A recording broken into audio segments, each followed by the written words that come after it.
Kelsey, are you there?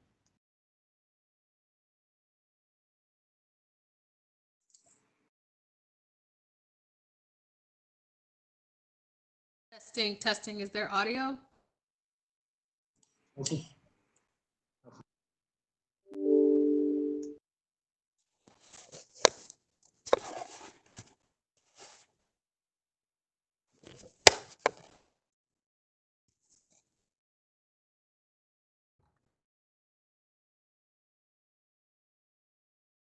Testing, is there audio connection?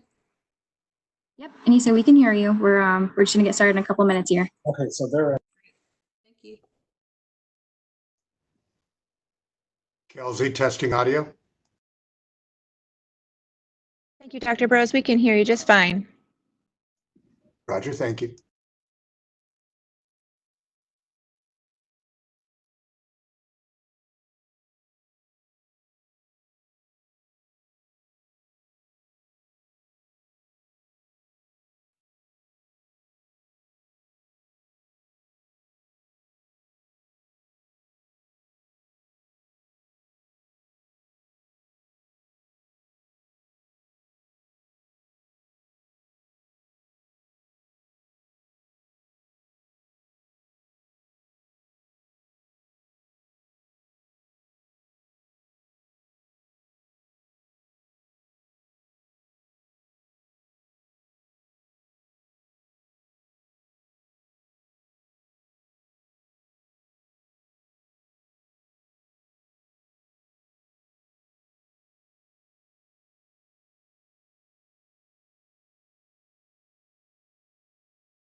Hello, this is Will Roper.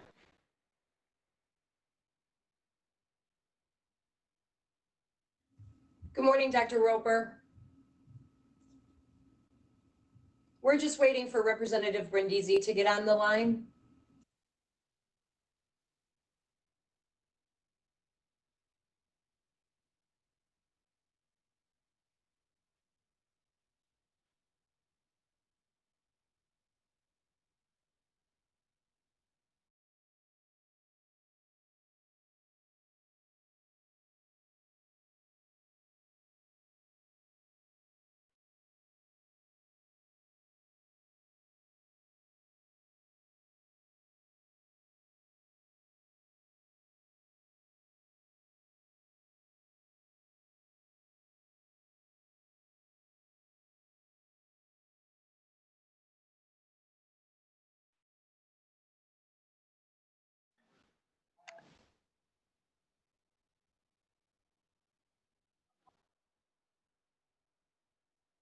Good afternoon, Dr. Roper. We'll be starting in 1 minute. We're just waiting for Representative Brindisi to get on the line.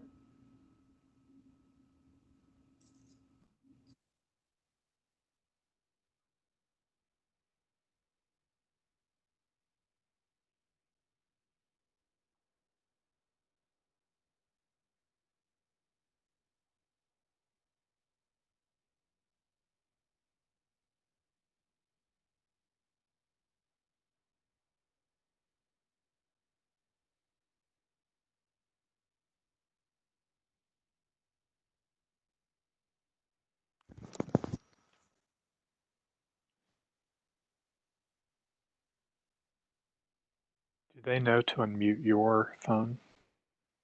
They may have me just muted. It's just an attendee. Dr. Roper, we can hear and see you. Everything Through looks this good. phone number? We dialed in and told them how we run the. Can you guys They're hear running us? behind.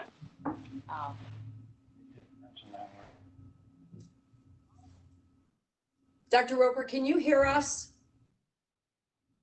Great. So right now it shows me muted with my camera off. So you're able to see and hear me. Is that the case? Yes, sir.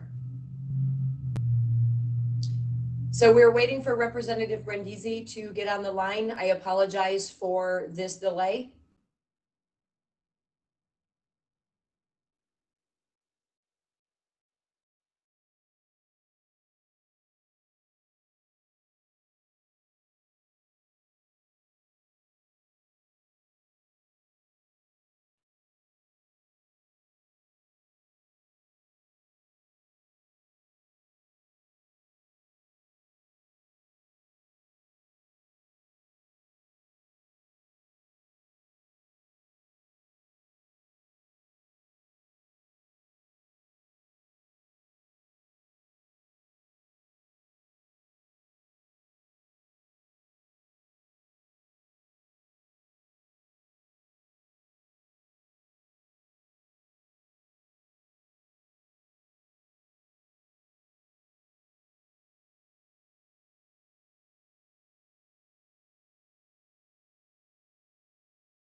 Welcome, folks. We're going to get started in about 5 to 7 minutes while we work on a couple of technical issues. So continue to stand by, and we'll be back in a few minutes. Thank you.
Can someone, this is Will Roper. Can anyone hear me?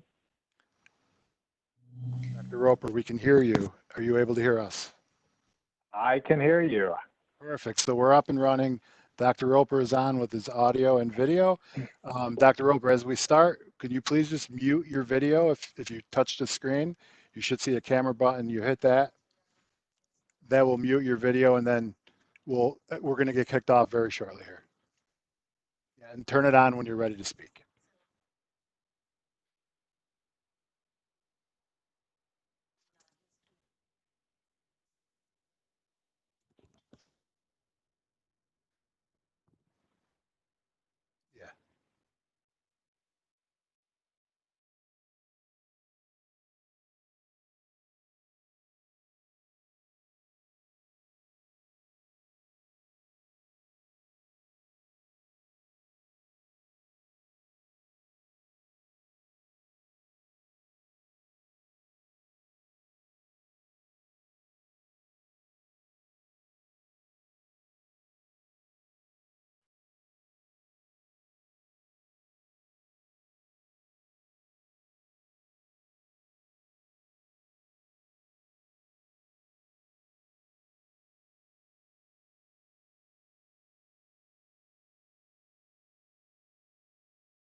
Paul, this is Will Roper. Can anyone hear me? The visionaries right here.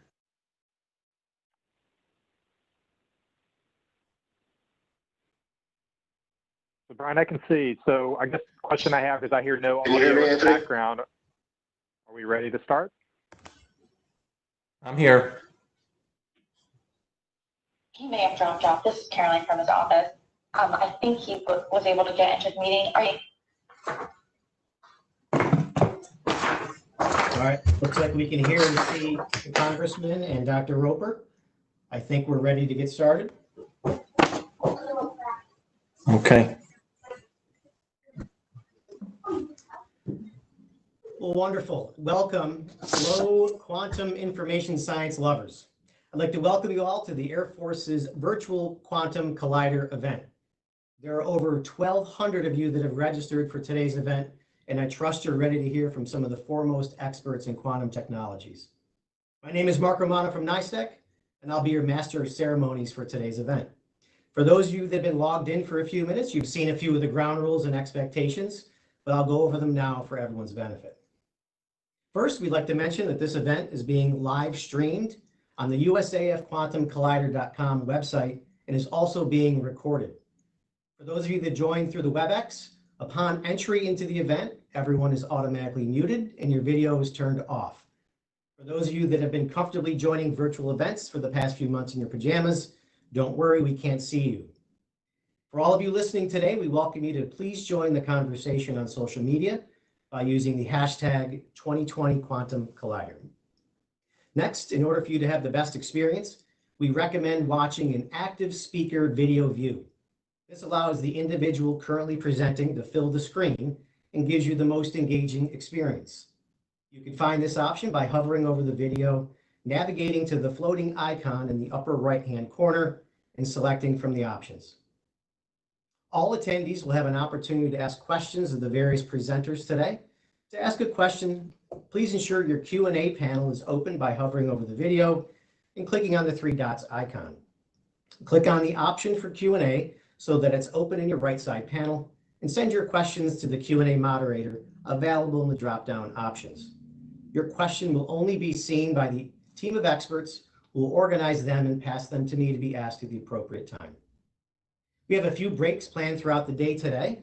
During those breaks, we'll be conducting live polls, so be on the lookout for those on your right side panel as well. These polls will allow us to ask questions and engage directly with you, the attendees. Lastly, I can say on behalf of the organizers and presenters of this event, we're absolutely thrilled to have you as part of the virtual Quantum Collider to witness this exciting lineup of speakers. You'll hear from me from time to time throughout the event, but this day is for you. Folks that are passionate about the current state of quantum information science and what the future holds for this emerging technology. At this point, I'd like to welcome Dr. Roper to introduce our next guest.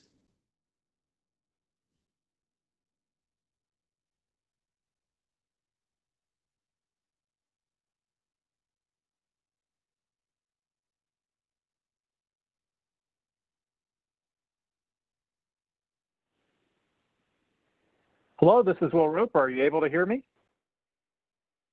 We are, sir. Fantastic. So Anthony, I can see you. Mark, thank you so much for the introduction. You know, it makes sense since quantum technology is exceptionally difficult to make operational. It makes sense that this would be challenging to get all the IT gods to align with us. Luck is often a factor in science. So Anthony, can you let me know, what do we need to start with this morning? What's the first item on the agenda? I know I'm going to give some opening remarks, but what do we need to accomplish first? Over.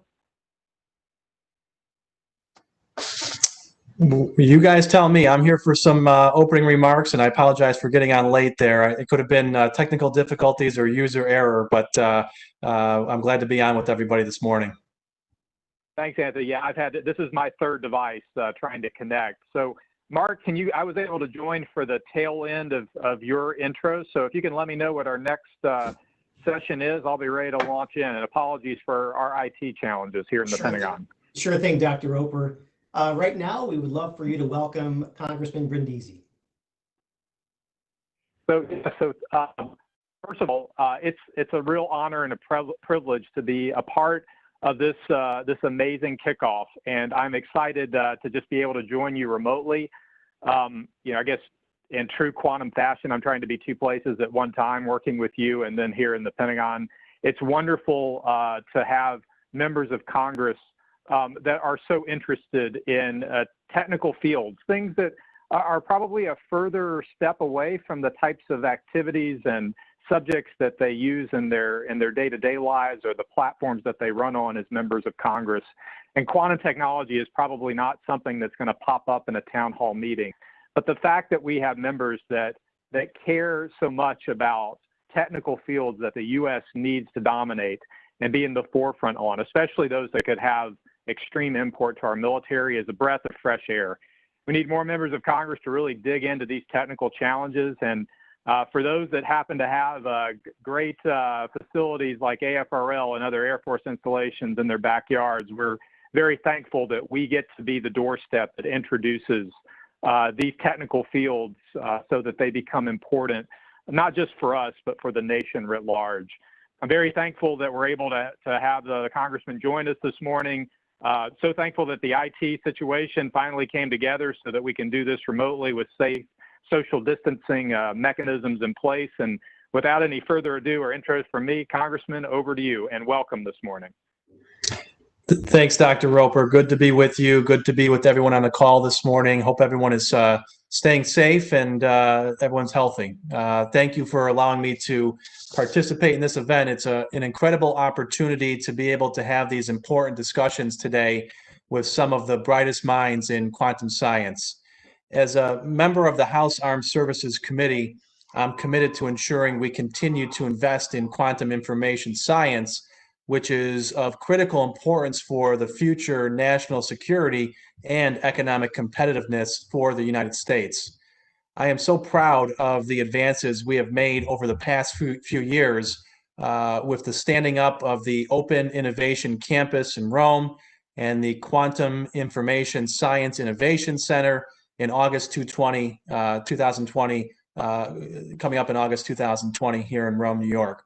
Events such as this allow us to bring together the small business community, industry, academia, and our Department of Defense labs, which allows for faster and more efficient development of quantum technology. This type of collaboration will enable the United States to retain an advantage over foreign competitors. I am particularly concerned about the United States keeping pace with China in terms of our investments and advancements in information technologies, specifically quantum information sciences.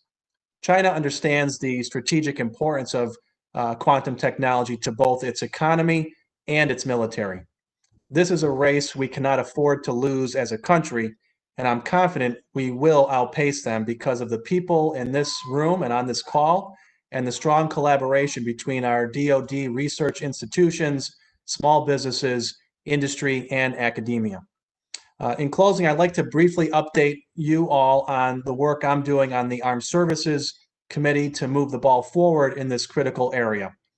I'm going to be pushing for significant funding increases for Rome Labs account, which would fund 3 major cutting-edge projects. Number 1, the DoD Federal Trusted UAS Traffic Management and Counter UAS Testbed. This will focus on the development of a DoD Federal UAS Traffic Management System and tools to enable federal agencies, including DoD, DHS, DOJ, DOI, and FAA/TSA, to operate UAS in the national airspace, whether training or supporting tasks such as security operation. For example, protection of military assets, airports, the National Mall, seamlessly in controlled and uncontrolled airspace. Second, the Quantum Network Testbed. Funding would begin the initial design and construction for a first-of-its-kind, large, wide-area, quantum-wide area network to be located across the state of New York, with the prospects of ultimately connecting AFRL Rome and include participants from across the SUNY system, Brookhaven National Laboratory, SUNY Albany. The project will be led by AFRL in Rome and include participants from across the SUNY system, BNL, and other leading U.S. universities. The long-distance distributed network will provide the backbone for many new revolutionary quantum technologies, including data protection and long-distance large-capacity quantum communication and networking. And finally, third, the Quantum Innovation Center Info Processor Collider.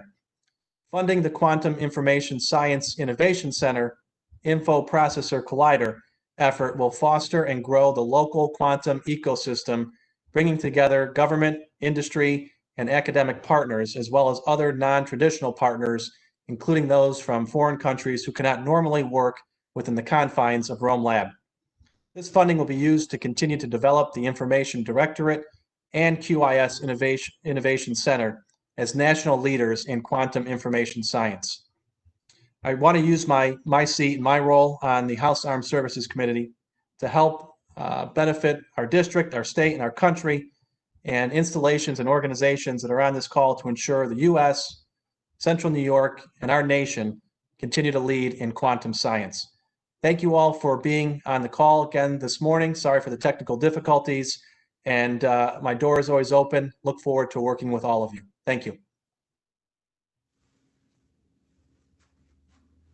Congressman, thank you so much for the opening remarks. We really do need more members of Congress to take the strategic view. In a long-term competition with China, we can't get bogged down in near-term issues, because it's fields like these that could end up making the next generation industrial base, where we've got to ensure that we win and maintain innovation as our leading edge. So I applaud you for thinking ahead, for making sure that all quantum roads lead to Rome, and really applaud all the work that Rome Lab is doing in your district. So on behalf of the Air Force and Space Force, Anthony, thank you so much for joining us today. And I hope that if you get a few minutes in your busy day, maybe today or this afternoon, that you might join back in, because I'm sure we'll all learn a lot from hearing what's just not art of the possible in the future, but what's art of the possible on our watch. So thank you for your leadership on this issue, sir. Thank you, Dr. Roper. Good to be with you, and thanks to everyone on the call. Look forward to working with you guys much more down the road here. Thank you. Wonderful. Thank you, Congressman Brindisi and Dr. Roper. We have a few more introductions to make, Dr. Roper, and then we're going to come back to you for your keynote that we're all waiting for. It is my next pleasure of the day to introduce Stephen Johns of the Air Force Research Laboratory. Steve is the branch chief of the AFRL Quantum Information Sciences branch, located here in Rome, New York, and one of the main architects of today's program. Steve, over to you. Thank you, Mark. Good afternoon, everyone. It is my pleasure to introduce and kick off the first U.S. Air Force Virtual Quantum Collider event. Over 1,200 people have registered for today's event, a number that far exceeds any of our expectations. Back in November of 2019, on a visit to Air Force Research Laboratory in Rome, New York, Dr. Roper challenged Colonel Lawrence to develop an event to advance quantum technology. So here we are today with this groundbreaking program. This STTR program was designed to advance quantum technologies in the areas of quantum timing, quantum sensing, quantum processing and computing, and quantum communications and networking. We also have an outstanding lineup of speakers that will excite and be entertaining. Before we move on to today's event, I would like to give thanks to many people who have worked very hard to make this event a reality. The Air Force cannot say thank you enough to Dr. Roper. We could not have accomplished this program without your guidance and full support. Your efforts will change the quantum community forever and speed up the delivery of quantum technology needed for future warfighter needs. Also, thank you, Mr. Shahidi. The leadership you have displayed in the support of your SBIR office has made a significant impact on this event and the future of all Air Force quantum programs. Next, I'd like to thank my immediate team of Ms. Denise Lee and Ms. Laura Longo. Both of you have worked long hours over the past several months to bring this event to fruition. You have done an incredible job, and I cannot thank you enough for your hard work and dedication. Next, thank you to the behind-the-scenes teams, including the technical, contracting, financial, communications, and many other individuals. Over 45 personnel from across the Air Force Research Laboratory, the Air Force Small Business Office, and AFWorks have provided critical support for this event. This is a job well done. Finally, thank you to NICETech and the National Security Innovation Network for your superior guidance and support in the planning and execution of this event. Now I'd like to turn this over and introduce Ms. Denise Lee. She is the SBIR Program Manager for the Air Force Research Information Directorate. Denise will provide a behind-the-scenes description of the technically private portion of today's events. Take it away, Denise. Thank you for that introduction, Steve, and good afternoon to all of you. I would like to begin by extending a special thank you to Ms. Laura Longo. Laura is a key member of the SBIR team here at the Information Directorate and has done countless things to make sure our program continues to thrive. To my leadership, thank you for affording me this opportunity and being so supportive of this activity. In January, the Air Force released the Air Force 20.A Broad Agency announcement for call the STTR proposals. This call was for the development of quantum technologies. The Air Force was seeking innovative technologies and/or processes to advance the development of enabling technologies in quantum and also applications. This call was open to collaborative proposals and submissions to be performed through partnerships between industry and academia. Today's event marks the beginning of phase 1 contracting efforts for the STTR proposals. In all, 36 contractor proposals were selected, and during private sessions, both today and tomorrow, these companies will present their ideas in one of the 4 topic areas to government source selection panels. These panels will make real-time decisions to select or not select each company for award. Following these pitches, the Quantum Collider team will brief the final source selection results. Today, there is $5.4 million available for the STTR Phase 1 project awards. And in FY21, $35 million is available for Phase 2s. Over the next few hours, you will hear the variety of speakers on topics including the United States Air Force acquisition strategy, an understanding of government programs in quantum technology, and how New York State is positioning for quantum research growth, and other compelling quantum presentations. It is my great honor and true pleasure to kick off and welcome each and every one of you to the first ever United States Air Force Virtual Quantum Collider event. At this time, I would like to introduce one of the largest supporters of the Air Force Information Directorate SBIR program. Please join me in giving a warm welcome to the AFRL Information Directorate's Director and Commander, Colonel Timothy Lawrence.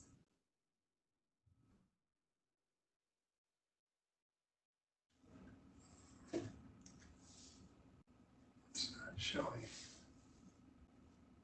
Okay, yeah, there you go. You're good.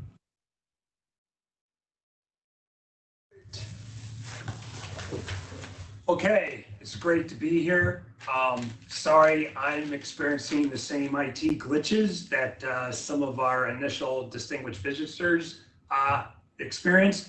I am the director of the Information Directorate, so I'm sure I'm going to hear this for the rest of my career about how you can't deliver better IT, especially in this virtual environment. But my distinct pleasure today is to introduce Dr. Roper, who is our Air Force keynote speaker, and the main reason we're here today. I just want to say that this meeting was supposed to be at Brooklyn Bridge at the Marriott for the exact same time frame as we were today. So we were able to transform this virtually.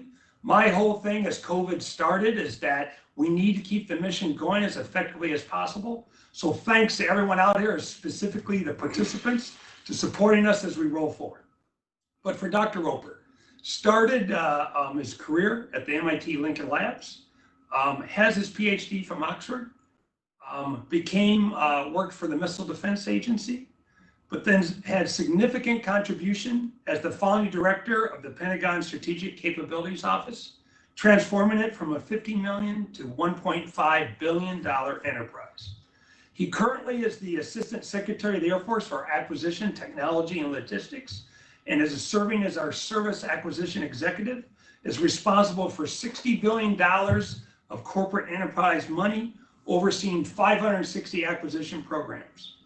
And as he was here, as we've all said, but it's very important to repeat, is when he was here, he said, Tim, you need to up your game. He saw our quantum portfolio and he saw programs that were 10, 20, 50 years out. And he says, the Air Force needs better. So hopefully this is a very small step in the right direction of giving us, the Air Force and the nation, the capability we need. So Dr. Roper, over to you. Thank you so much, sir, for being here. Tim, thank you so much for that introduction. And, you know, the thing we've all learned during COVID-19 is that IT issues are going to happen. And it's not the fact that they exist, it's how we get through them. And I think the fact that we've shown resiliency, being able to work these virtual events across the Air Force, is going to fundamentally change how we bring in a broader community of stakeholders to engage on important topics, not just to us, but to the country as a whole. And quantum technology is one of those topics. I imagine that across the United States today and potentially across the world, there are people tuning in that are at different parts of this quantum journey. They're either just people who are interested and want to hear more about what could be on the forefront for the military of the nation, all the way to people that are deep principal investigators who are wanting to see their research take the next step and potentially partnering with the Air Force to do it. So no matter what walk along the quantum journey you are on, no matter what demographic you represent, welcome to this first event. And Tim, to you and your team at Rome Labs, well done on pulling this off, and exceptionally well done on pivoting to a virtual event so that we kept the same timeline on the calendar. So just let me congratulate you with that. If you want to know what we're doing with this Quantum Collider event, we're trying to bring Q-Day for the Air Force and for the Pentagon as a whole faster than will happen normally. So Q-Day is representative and symbolic of a broader issue we have with breakthrough technology, is that we let it kind of boil from the bottom up without ever putting a top-down demand that says we must have this capability, we must accelerate it for our future warfighters, not because we know precisely what will happen on the battlefield when we do.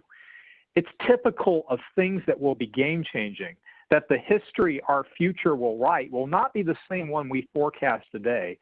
But if we're confident that something can change the game, we simply can't let that future be written by our adversaries. And when you look at what could be possible with quantum encryption, quantum communication, quantum sensing, quantum computing, we simply can't let that future be up in the air. But this is a hard technology. It's not going to happen the way that we need it to by just letting it bubble from the bottom up. We have got to put some top-down guidance that's consistent and routine year after year. And so when you introduce me, Tim, most people introduce me as the Air Force Service Acquisition Executive and Space Force Acquisition Executive now. And they mention the $60 billion of acquisition and procurement that I oversee. So the question that you might ask is, why is $40 million that's on the table in this phase 1 and phase 2 event? Why is $40 million so important when there's $60 billion of other things we could be doing? And that's because quantum is one of those potential game changers. And we have had a lot more activity focused on things like artificial intelligence and other buzzwords in the defense community, but we have not put enough demand signal on this technology. And what we hope to do in the Air Force and Space Force, with Rome Lab leading the charge, is to put year after year routine demand, routine challenges, and most importantly, routine funding to bring Q-Day, the day that we get that quantum technology over the goal line and into a warfighter's hand, where we bring that earlier. And we need to do that across the board. We need AI Day, we need Quantum Day, we need Synthetic Biology Day. All of these days are things that have to be created with foresight and vision, and then laying the groundwork and the necessary accelerants to get there. In the case of quantum technology, this is an area that I think it's suffered from the fact that about 10 to 15 years ago, this technology was right around the corner, according to most. In fact, I remember very well as a undergraduate and a graduate at the Georgia Institute of Technology, having the quantum computing teams really try to court me into their area of scientific exploration as a place to do my postdoc, saying this is right around the corner. Quantum entanglement of billions of atoms had been demonstrated, and it was hypothesized that, hey, you know, the technology to be able to do this at scale is going to be here. It's going to change the world. And whether you wanted to build the computers or write the algorithms for them, that was the hot area. But it didn't come as fast as people thought. This is a very difficult thing. We are trying to take what is very much a man-made construct, computing, algorithmic processing, and turn it into something that atoms and ions do. Which is not their make nor intent. And so the science has been challenging. The containment of the qubits has been challenging. The transport has been challenging. And as is so true in so many areas of breakthrough military technology, areas that we know so well from the past, like stealth, is that it's much harder than meets the eye, and there's no silver bullet that's going to turn the approach, the path, into one that's simple to walk. It's going to take a diversity of technologies to do the qubit processing, to do transport of quantum information, to formulate algorithms that can run efficiently on a hybridized system that may be doing trapped ions as well as photonics, and have to blend these two technologies, and maybe technologies we don't have today, into something that can do computing in future. And the same thing is true for quantum sensing and quantum encryption, is that it's time to put the resource into place, the demand signal into place, and the vision into place, to say that whatever crosses the goal line first, we're ready for it. We're ready to be the customer. And that's why I'm excited to kick off today's event and to put a little energy, a little top-down enthusiasm into this. I know that we're not going to reach Q Day on my watch, most likely, although I would love to be wrong on that. And I will come personally shake your hand when we are allowed to shake hands again, if you can prove me wrong on this. But I know it needs to happen. And as I have mentioned in many of my talks across our acquisition enterprise, planting seeds is something we've got to take as strategically important and one of the absolute necessities of our time in service. Planting seeds that are not going to plant on our watch, that are not going to sprout and grow on our watch. This is a long-term competition, and technology, especially breakthrough ones, are at the base of whether we win or not.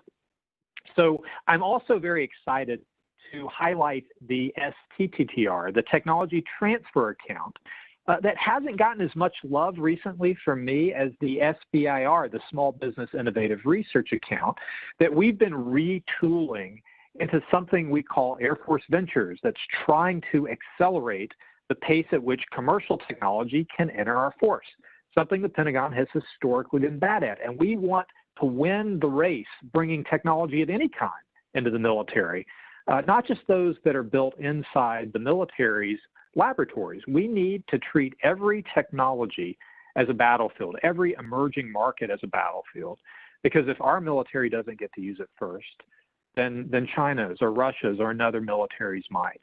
And so we've been very focused with SBIR, Small Business Innovative Research, into treating applied commercial technology into a battlefield, showing we can bring it very quickly into the military. And that has been great for technologies like additive manufacturing and biological systems, medical systems, artificial intelligence, things that you know they're big dollars for in the private markets. And if we can just simply ride the wave, then we won't have to prop up these technologies and continue to sustain them under the military's dollars. And what does that do? Frees up more dollars for innovation, which is exactly what we need to do. So over here on the STTR, we're talking about a very different kind of thing, more fundamental research, things that are still happening in laboratories and fundamental research in universities across the country. And we're excited about that. I was so excited about the work that I saw up at Rome Lab. I was excited about getting to see a trapped ion with my naked eye, something that when I was going through school, was told would probably never happen. And now look at how far the forefront of this technology has come. And I left thinking there's so much amazing technology. The photonics team was doing amazing work, an amazing public-private partnership, which I am all for in any field of tech with IBM, about trying to make quantum computing more real, more tactile, exposing it to more users so that there's a broader industry base, a broader set of coders for quantum machines. But I thought we really need to organize around this. We need to show that we're not just open for business on very applied fields of technology that are de-risked, that are ready for commercial markets now, and we want to make sure that the military gets access to them, that we are also ready to dig in and go on the long trek that it's going to take to make quantum technology real for the military. And so how many of these quantum colliders will we do? As many as we need to make that Q day for the military real. That day that we are not just fighting classically, we're fighting in a quantum world where probability is finally at our aid. I know that in accelerating this technology, if we want to track what our velocity is year to year, that the more precisely we track that, the less precisely we'll know exactly where we are. And I fully encourage all types of quantum humor during the day today. It will help make the virtual event go by smoother. So if that went past you, I apologize for that. But as a reforming physicist and mathematician, I cannot help but throw a science joke in. And if you'll indulge me one more, I also want to encourage as much outside the box thinking as possible, which Schrodinger's cat is very happy about and is breathing a sigh of relief. And there are several jokes in there. Again, none of them funny, but if you're a recovering scientist, you just can't help yourself. So I've been waiting my whole time in this job to be able to use all of the physics training that I put in. And finally, it's a good day to be able to say it came in useful, if nothing more than for bad humor. Now, setting that humor aside, let's talk about what I hope will happen during this event. The STTR count is about connecting investigators in laboratories and universities with companies that are ready to work with them to help take cutting-edge research and try to find a commercial and now a military market for it. We are excited to be that market. We are patient in the return on investment from this account because we know this is hard work. We know this is truly trying to tap into a fundamental power, that spooky side of physics that Einstein so often referenced, that just does not seem like the world that we live in. The world where we can predict what happens around us, where our brains are so good at predicting the way things propagate under Newtonian physics. But that has now hit a limitation. It has given us amazing computing capabilities, amazing sensing capabilities, amazing communication capabilities. But we've hit the end, and whether we squeak out a few more gains in Moore's law is really not the point. It's worth doing, but turning in a different direction, an orthogonal direction, where the sky's the limit, and maybe not even the sky at that, that's the work we intend here. And so we are going to be patient in staying the course, ensuring that the best ideas are not starved for research, that the ideas have a connection to a military problem that can keep the enthusiasm and sustained resource from year to year. And we promise to bring the same enthusiasm for transitioning fundamental research from laboratories and universities to companies, to bring that same enthusiasm from transitioning it from companies back into military systems so it can make a difference on problems that will make an impact, whether now or in future. So I just want to thank the entire Rome Lab team for taking on this challenge. It's a very easy thing for me to say, I want you to do this event. It's a very difficult thing to pull it off and be ready to back it up. But from the research I've seen up at Rome Labs, I am confident in their ability to make this the first of many excellent quantum colliders. So let me begin by thanking you for what you've done. For everyone attending, whatever you're here to accomplish, I hope you accomplish it. If it's for the good of our nation, our allies and partners, and our military. This does not need to be the only collider that we do in areas of hard tech. Though we are going after commercial tech like gangbusters, we want to continue to be world-leading researchers in the Air Force and now Space Force. And quantum is just one example of a place that we have got to be bold trailblazers and also mindful of the fact that this technology will cross over, is crossing over, has crossed over into the commercial space as well. So I want to thank you as well. Finally, as we get through the pitches and announcements, I want to ahead of time congratulate all those that are selected. Thank you for being the guinea pigs of this. We don't want this to be business as usual. We want your selection to really highlight that we see something of exceptional value in what we're proposing. I hope that as we get through the events this week, I hope that I'll have time to get some briefings, some outbriefs from my team, as well as some of the researchers and companies here to hear how things went, to hear how we can improve it, and ultimately ensure that when we put out a call for good ideas, that working with the Air Force is as easy as the apple pie that we often say we're here to defend. Thank you again. I'm happy to take a few questions in the little bit of time we have if we're able to do that. And if we're not able to, I'll just hand it back to my team and say, I can't wait to see the outputs of this week. Dr. Roper, thank you so much for taking the time today and for your perspective. We would love to ask some questions if you have a few more minutes. We do have some coming in from the audience. I do, and the IT gods are smiling on us, so let's keep going. Fantastic. Okay, here comes one. What efforts are underway to recruit people into the advanced computational fields?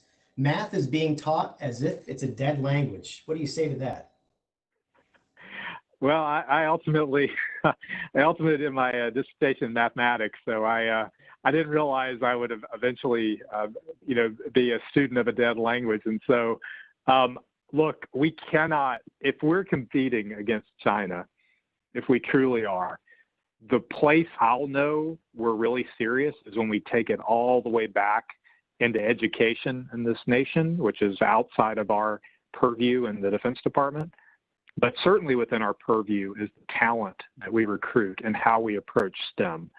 And so, yes, we need to change how we recruit and the areas of scientific investigation that we emphasize. We still need mechanical engineers, electrical engineers. We still build fancy airplanes and satellites that no one else in the world can build in many cases. But we need a lot of new fields. Computer science is increasingly important. Machine learning and AI is just simply its own field now. It has sprung off from computer science. And now in many schools, it's its own discipline. We need to treat it the same way. We're looking for a highly sought after skill set. We will need a new model. We will need a faster hiring process. We will need to start clearances faster so people don't twiddle their thumbs when they get on the books. Frankly, we need a complete overhaul of how we approach talent. And that's going to include not just the fields that we go after, it includes treating diversity differently. And as I look at this nation and I look at what advantages China has a nationalized industrial base and they have a nationalized educational system. They're able to get the talent that they need to support their military and to support their economy. We need to break down every barrier for working with us. We can't treat diversity, and especially in terms of recruiting talent and promoting talent, we can't just treat it as a side duty. It's going to be fundamental to getting the right brains, the right minds at the right places at the right time so that innovation remains the way that we stay dominant. We're not going to be able to match a country like China in bulk. Their GDP will at least double ours in future. So if it's going to double ours, then how do we keep up? We keep up by being a better innovator, by continuing to disrupt the system to change the game. And we only do that with the right people in place. So it is such an important thing. And I feel like it's something that if we don't up our game on it, especially in areas of fundamental research, I don't know when we'll lose, but I know we will, simply because we're not restocking the deck at the same rate we're depleting it. That's a great answer.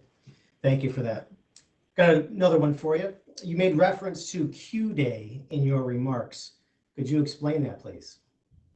Sure. No, I mean, any initiative, you need an organizing construct, something that's easy to say, easy to remember.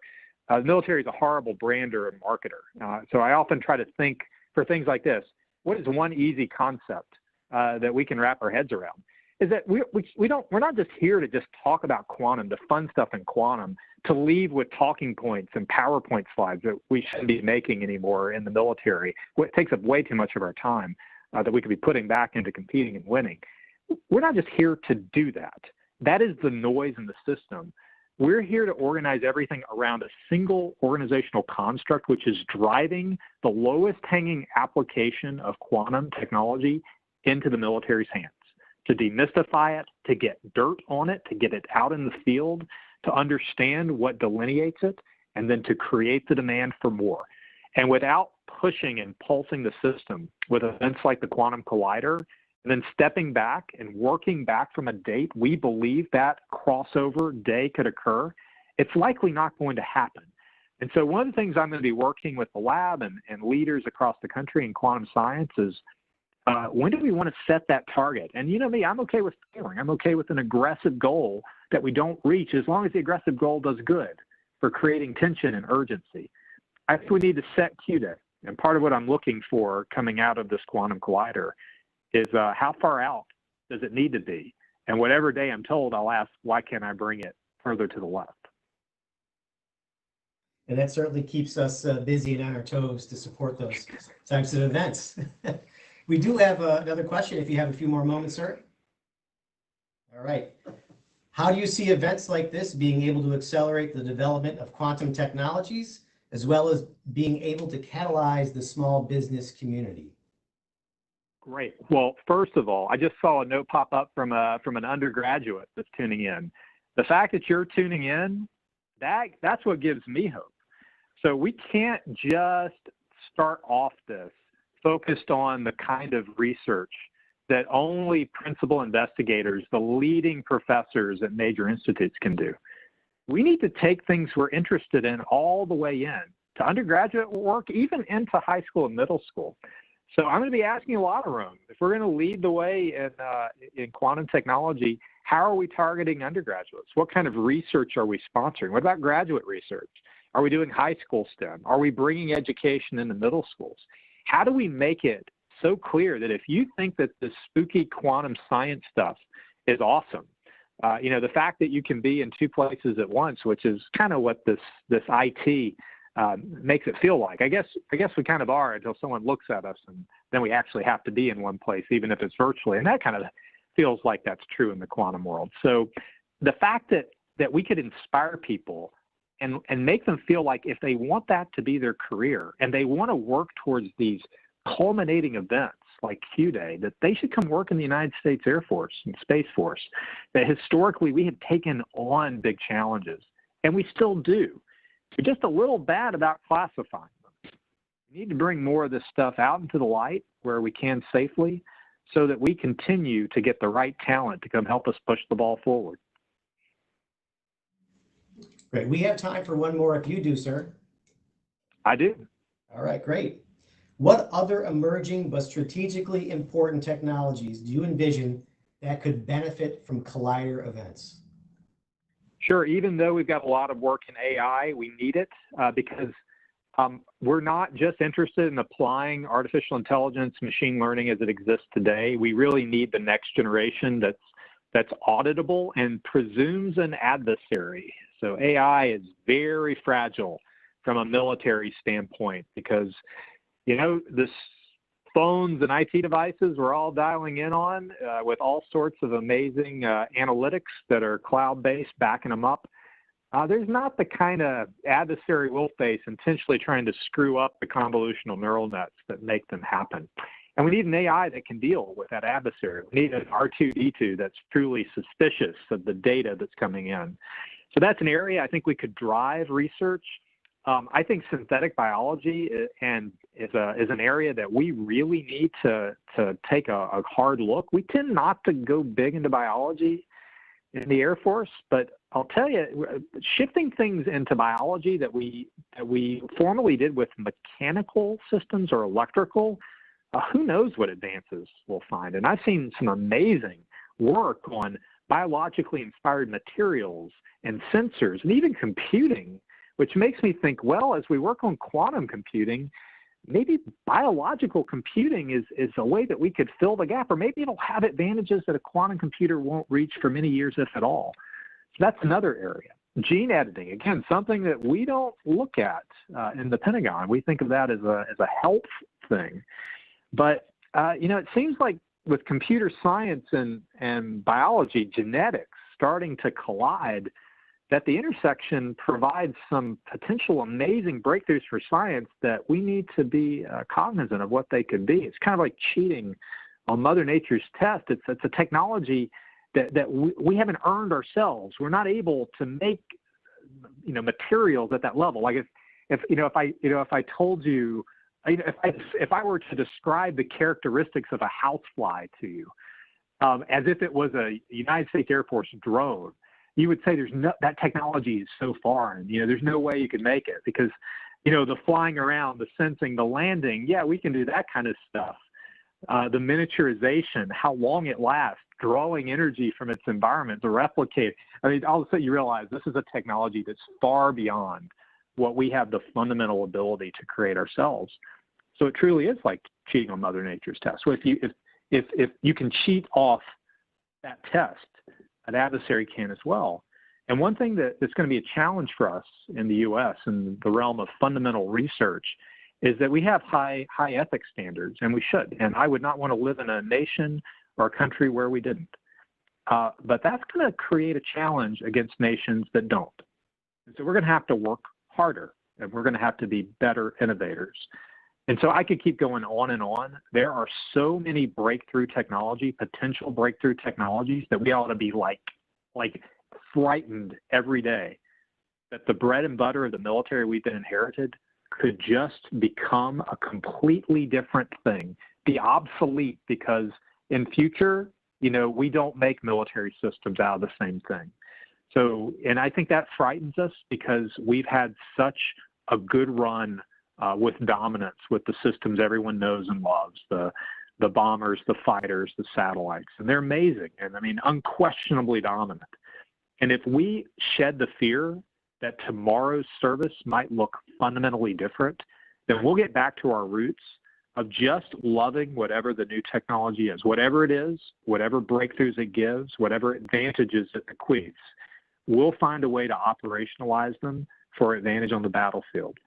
And if we go beyond that and we find a way to operationalize them that also helps the U.S., in the case of this quantum event, we don't want to just move the ball for the military. The idea of making Q-Day happen is to bring quantum technology closer for the nation. And if the military is the first adopter because of either price or scale, whatever it is, we tend to have an easier first fit for many areas of fundamental tech. I hope that will move the ball forward for the nation as well. So, Q-Day for the military hopefully brings Q-Day for the nation earlier as well. That's the kind of thinking that will help us win long term. And events like today are just one step in how we should be achieving this every day, everywhere, all the time. I'm very proud to be a part of this one. Thank you to everyone that has been a part of it, and best of luck with your event. Dr. Roper, thank you so much for your time today. On behalf of the entire team here, we greatly appreciate your support and for you taking the time out today to talk a little about quantum. Thank you so much. Hope you can stick around for a little bit and listen to some of the other presenters. Okay, thank you. Next up, we have Dr. John Preskill.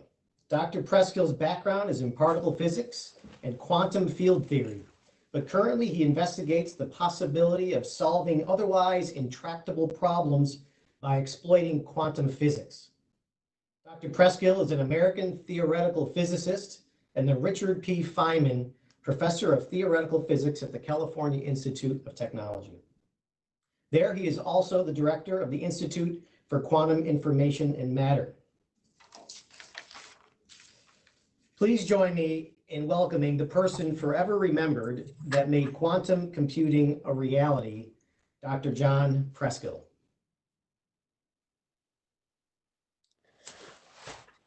Thank you very much, Mark, and thank you for inviting me to participate in this event today. I'm a professor of physics, and I work in the field of quantum information science Next. Next slide, please. This field is a synthesis of three of the great themes of 20th century science: quantum physics, computer science, and information theory, which is opening new opportunities in basic science, but also may point towards a revolutionary future technology. Next. This is a broad field. It encompasses quantum strategies for improving sensing, protecting our privacy using quantum states, distributing quantum states on a global scale, and also using quantum simulators and quantum computers to solve hard problems. All of these topics are relevant to the mission of the Air Force, but in this talk I'm going to focus on quantum simulation and quantum computing. Next. The way I look at this field as a scientist is that we're in the early stages of the exploration of a new frontier of the physical sciences. For decades, if we wanted to probe more deeply into the properties of elementary particles, we would build a more powerful particle accelerator. Or if we wanted to learn more about the very early history of the universe, we would build more powerful instruments and telescopes. And now we are acquiring and perfecting the tools to create and precisely control very complex states of many particles, opening a frontier of complexity. These are highly entangled quantum states, so complex that we can't simulate them with our most powerful digital supercomputers or predict how they'll behave very well with existing theoretical tools. And that's opening new opportunities for science discovery. In the future, if we want to probe more deeply into the properties of highly complex quantum states, we'll build more powerful quantum computers. Next.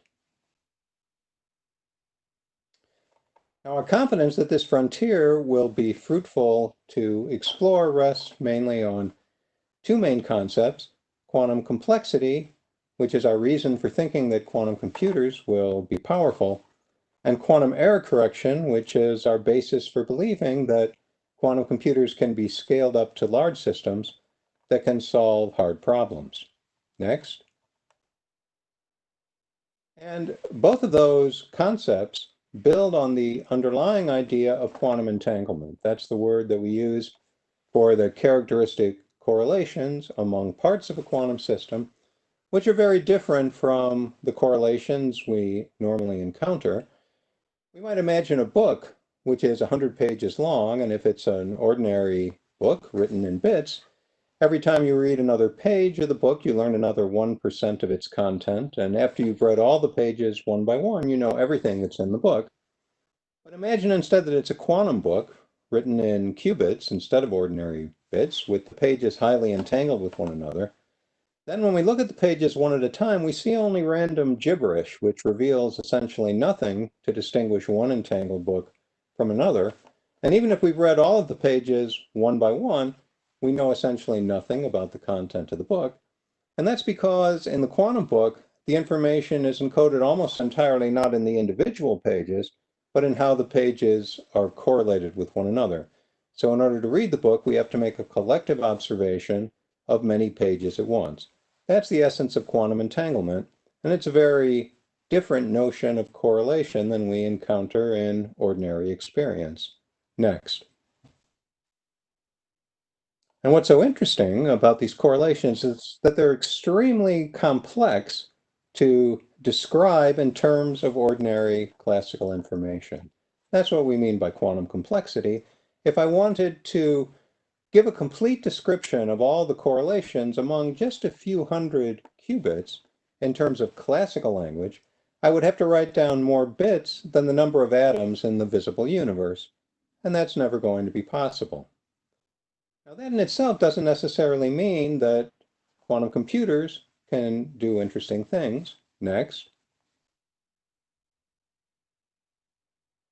But we have several reasons for expecting that quantum computers will be powerful and useful.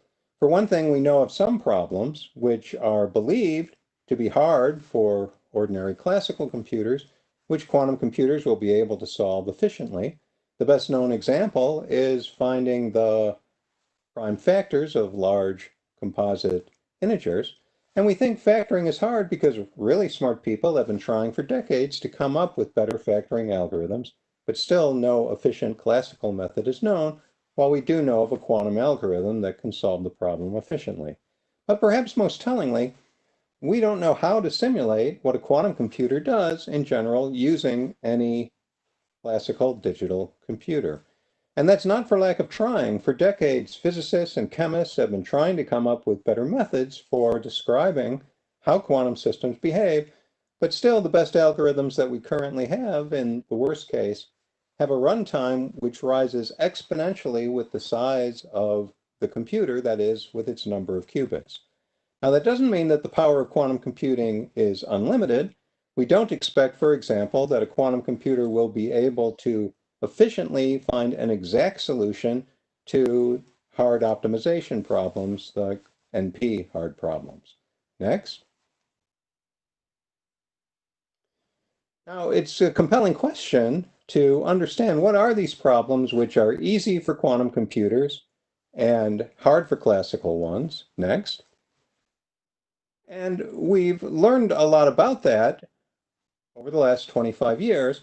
I think we still have a great deal more to learn. Next.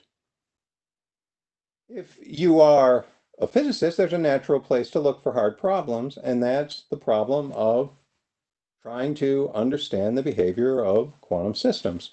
20 years ago, two great physicists, Bob Laughlin and David Pines, made the point that we really have a theory of everything that matters for ordinary life. It's the theory, the equation that describes the behavior of electrons interacting electromagnetically with one another and with atomic nuclei that underlies all of chemistry and materials and so on. And we know with great precision what that equation is, but we can't solve it when there are more than a few electrons involved. And they went so far as to say no computer existing or that will ever exist can break this barrier. And they noted the irony that although we have a complete theory of everything that matters in ordinary life, that theory has revealed exactly nothing about many things of great importance. And by things of importance, they meant situations in which quantum entanglement has an essential role. Next. Now, in fact, nearly 20 years before Laughlin and Pines made this statement, the physicist Richard Feynman had articulated a rebuttal of sorts when he said nature isn't classical, and if you want to make a simulation of nature, you'd better make it quantum mechanical. Feynman foresaw that if we wanted to study quantum problems efficiently, we would need to use quantum computing technology. Next. Now, for a physicist like Feynman, what seems especially important about quantum computing is that we expect that with a quantum computer, we'd be able to efficiently simulate any process that occurs in nature. And we don't think that's true of ordinary digital computers, which are unable to efficiently simulate very highly entangled matter. And that means with the quantum computer, we should be able to probe more deeply into the properties of complex molecules and exotic materials, and also study fundamental physics in new ways by, for example, simulating the high energy collisions of elementary particles, or the quantum behavior of a black hole, or the conditions in the early universe right after the Big Bang. In fact, the name of this event, Virtual Quantum Collider, is very evocative for me because one of my research interests is, with quantum computers, what would we be able to learn by simulating high energy collisions of fundamental particles? In other words, what will we do with a virtual quantum collider? Next. Now, in defense of Laughlin and Pines, who dismissed Feynman's idea as impractical, here we are nearly 40 years after Feynman called for the launch of the field of quantum computing, and after much effort and investment, we're just now getting to the stage where quantum computers are beginning to become capable of doing interesting things. Why is it taking so long? Because quantum computing is really hard. And it's hard because we want a device which can simultaneously satisfy a set of desiderata which are nearly incompatible with one another. On the one hand, we want qubits to interact strongly with one another so we can process the information that they encode.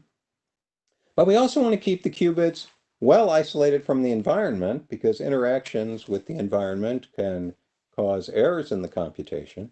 Yet we do want to be able to control the qubits from the outside and at the end of a computation, measure them to read out a result. And it's very hard to develop a platform that satisfies all of these criteria. And it's only after decades of developments and materials and qubit design and control protocols that we've been able to get as far as we have.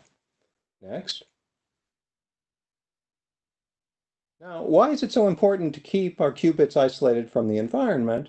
It's because of a phenomenon that we call decoherence.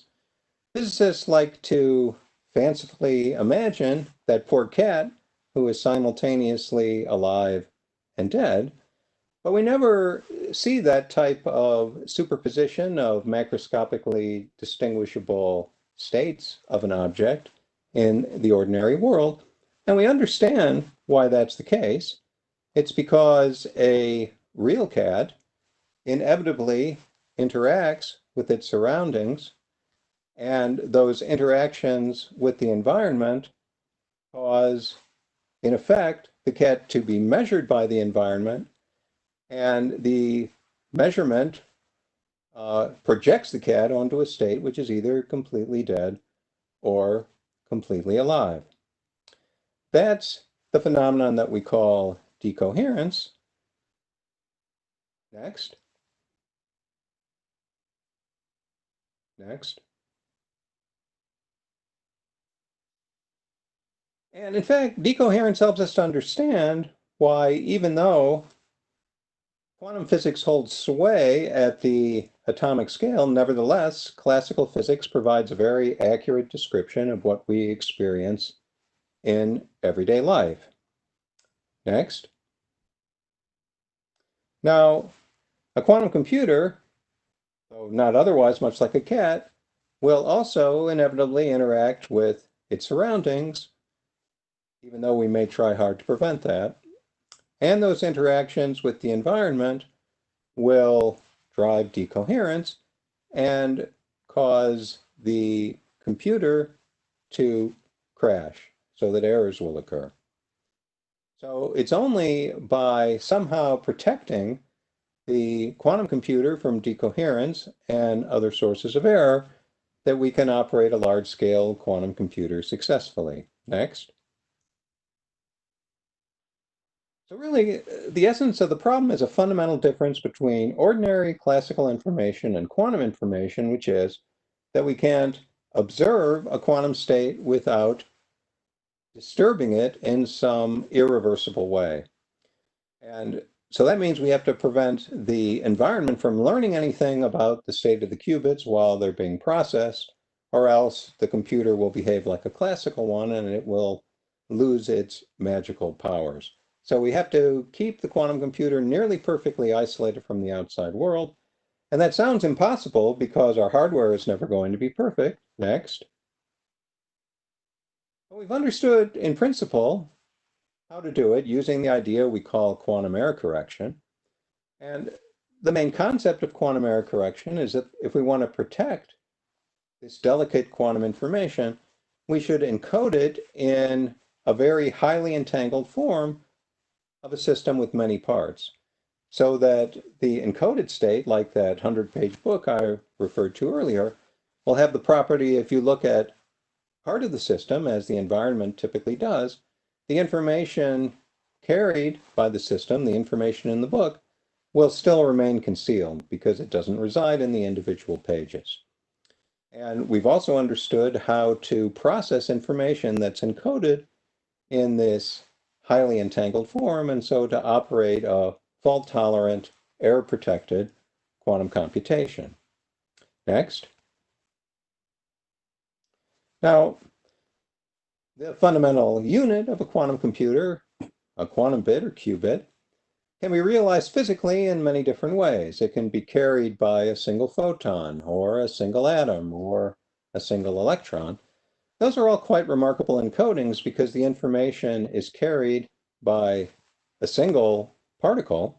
And yet we've learned, thanks to technological advances over the last couple of decades, how to control that information quite precisely.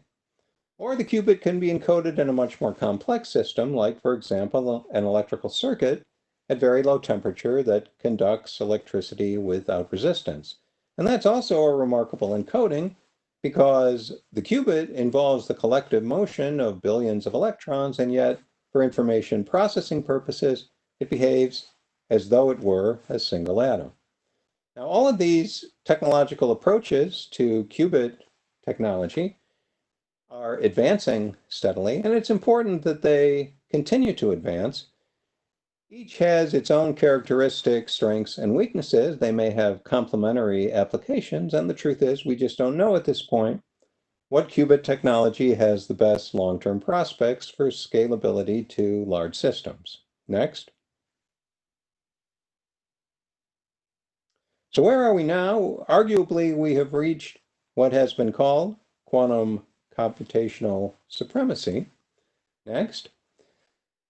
This milestone was announced with some fanfare in a paper published last fall by the Google Group.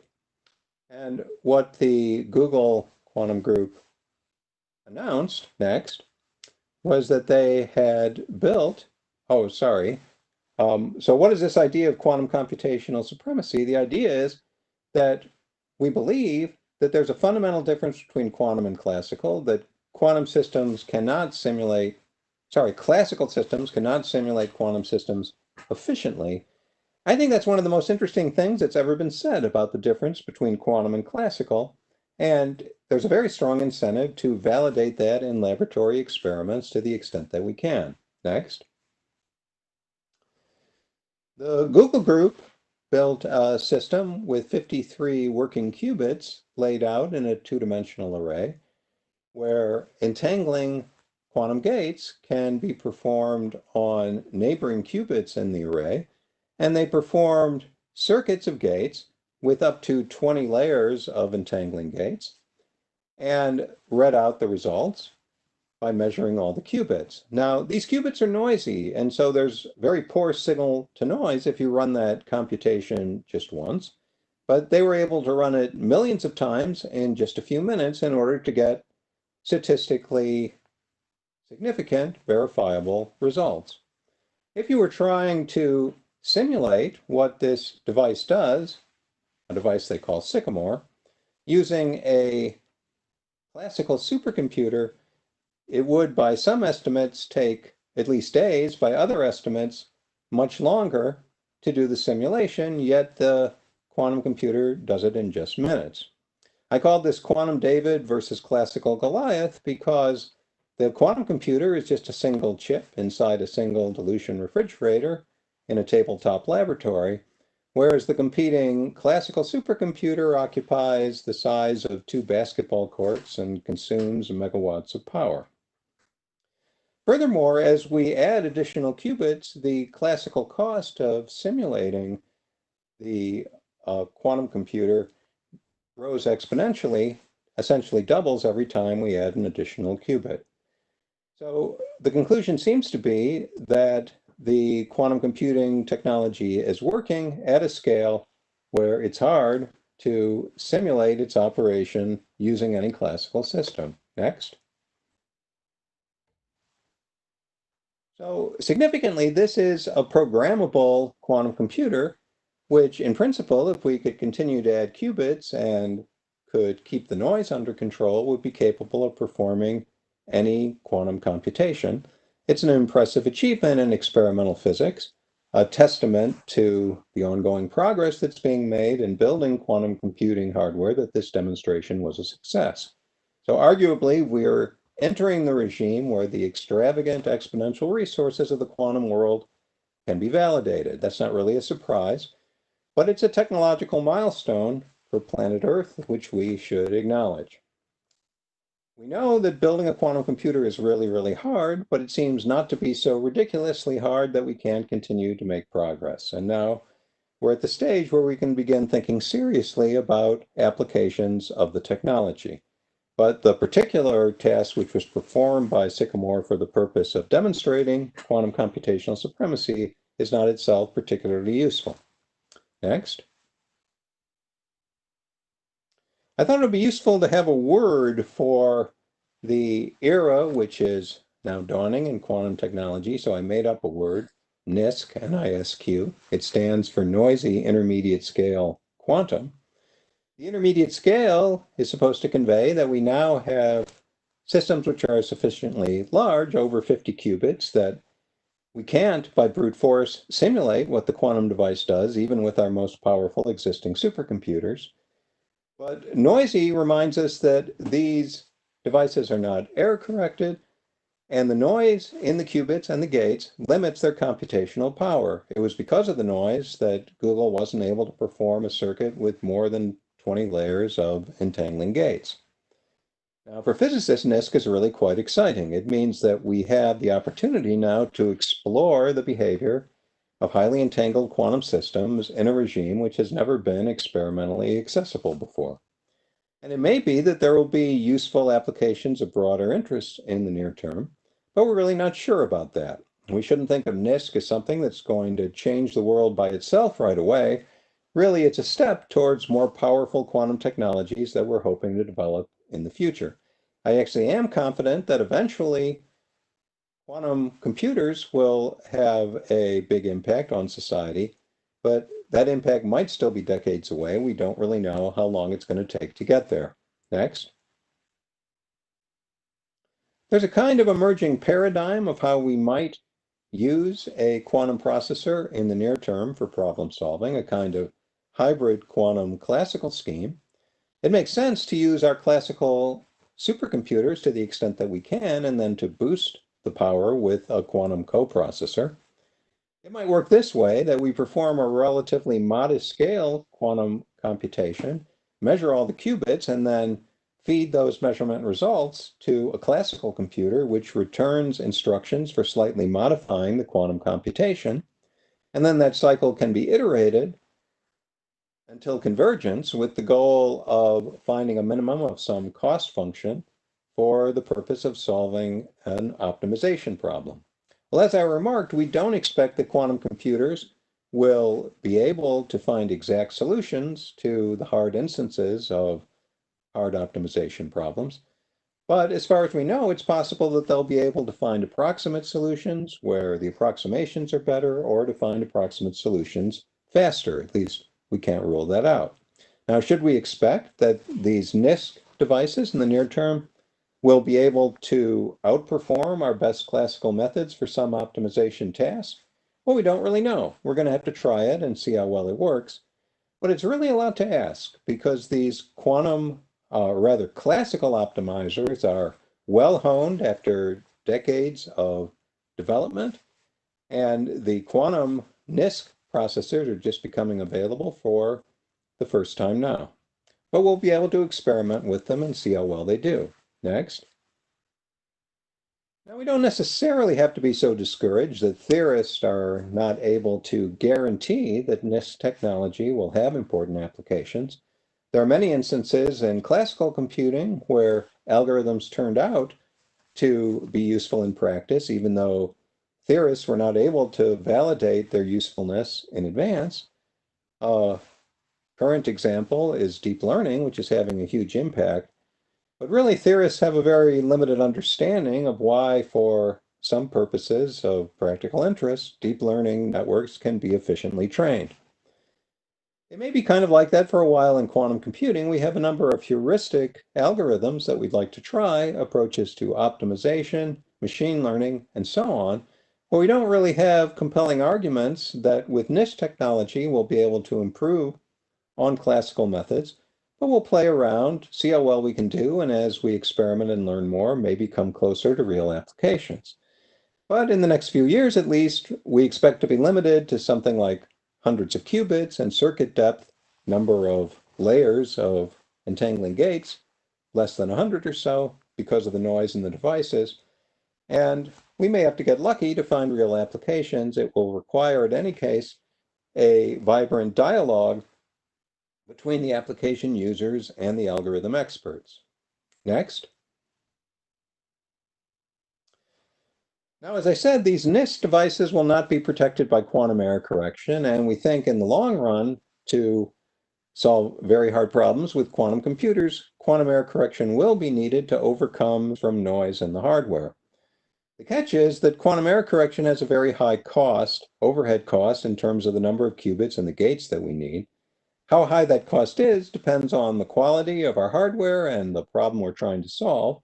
But for example, if we wanted to solve a chemistry problem today that surpasses what we can do with classical supercomputers, we'd probably need hundreds of very well protected logical qubits, and to protect each qubit, we'd have to encode it redundantly in hundreds or thousands of physical qubits, so probably millions of physical qubits would be needed. Another example is that quantum computers, in principle, can break widely used public key crypto systems, but if we assume an error rate per gate of 1 in 1,000, which is about 6 times better than the error rate found by the Google experiment, to perform that factoring task, it's estimated that we need 20 million physical qubits.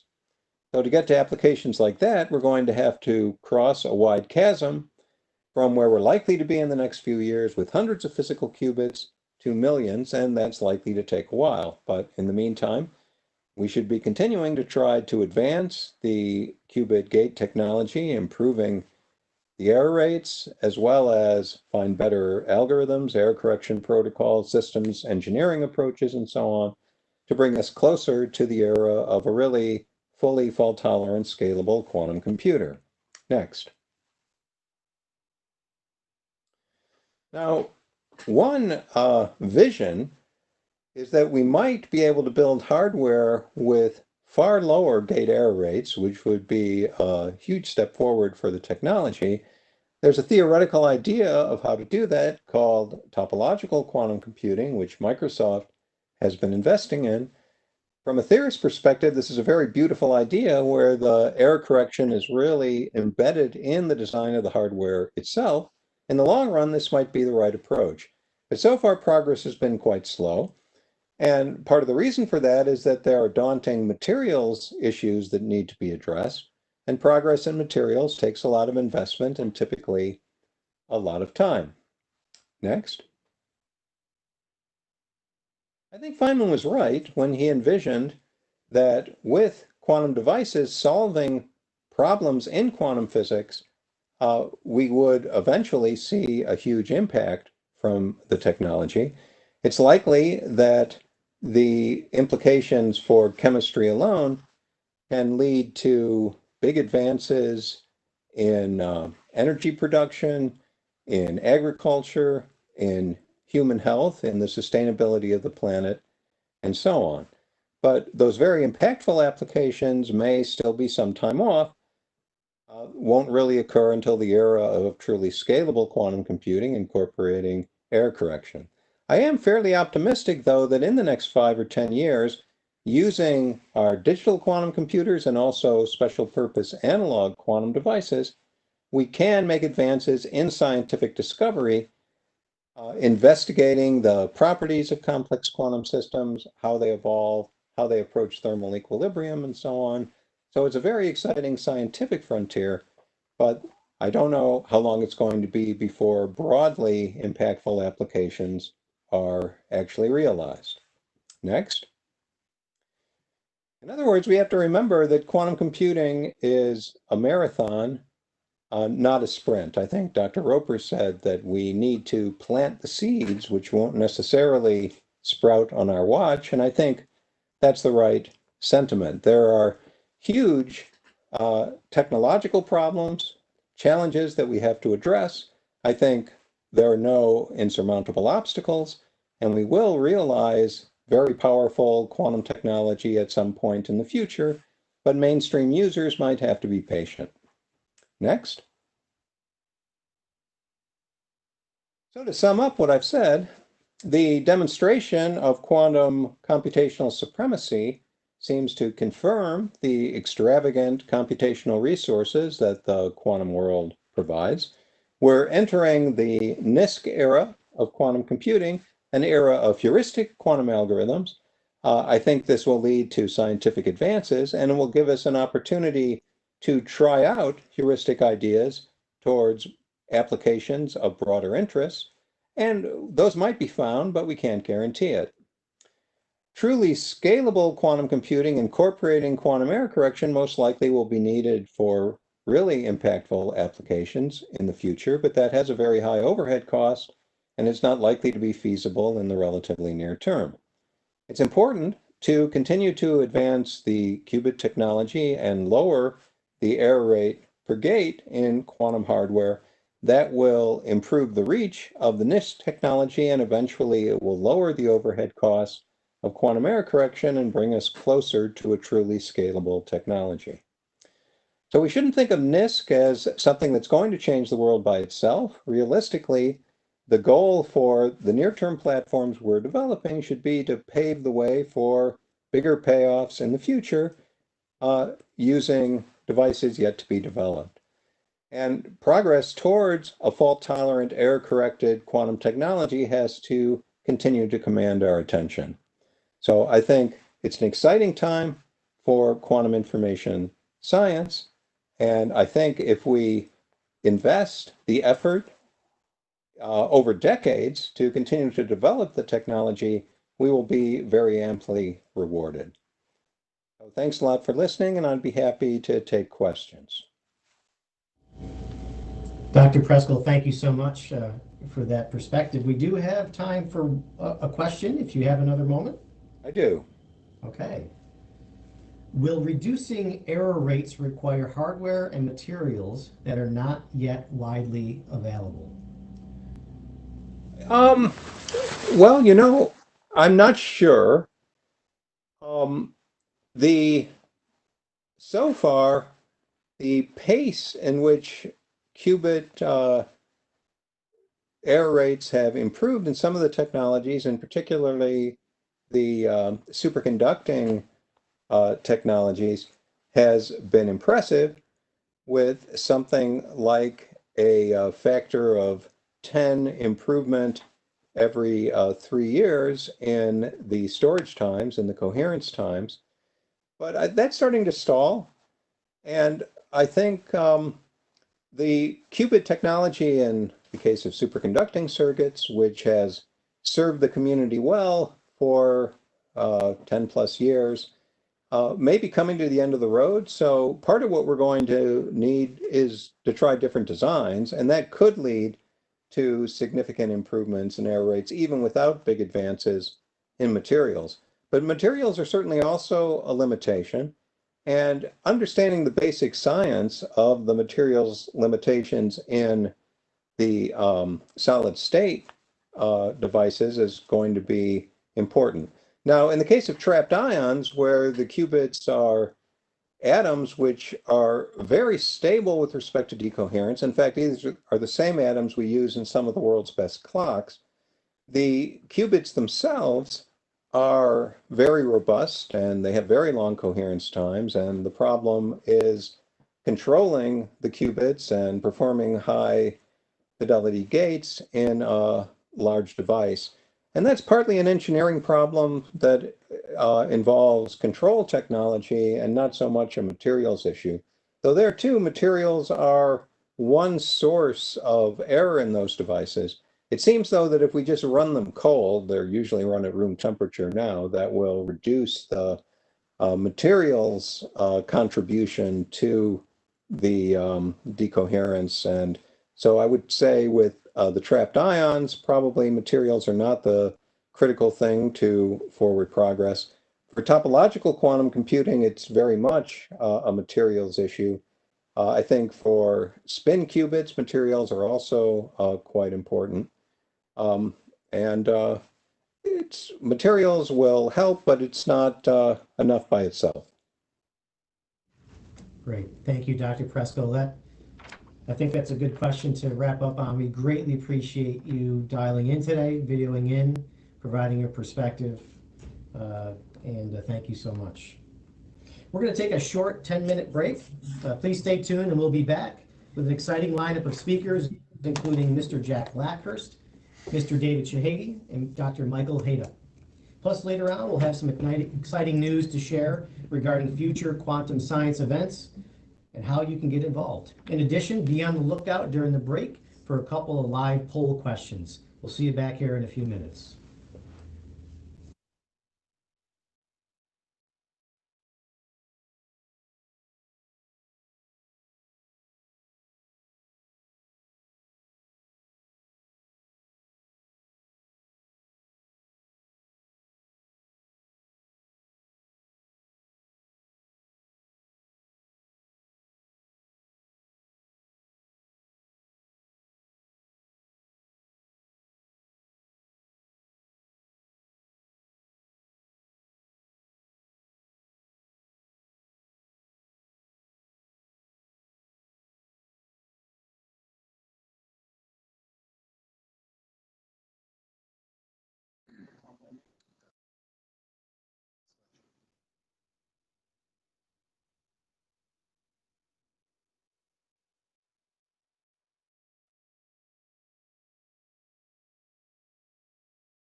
Testing 1, 2, test. We got you.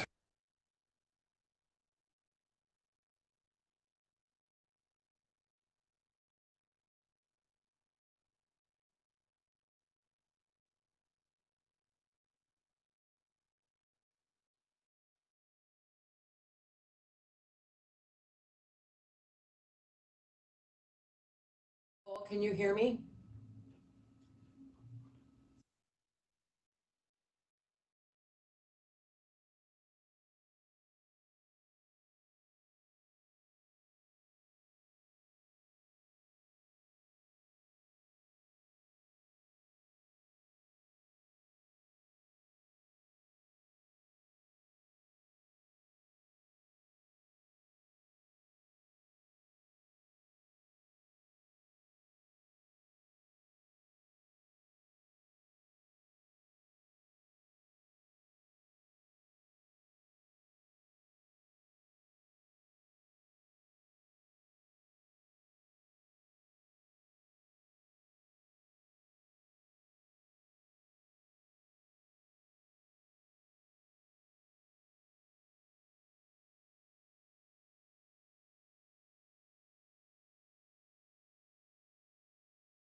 All right, everyone, welcome back. Thank you for sticking around during the break.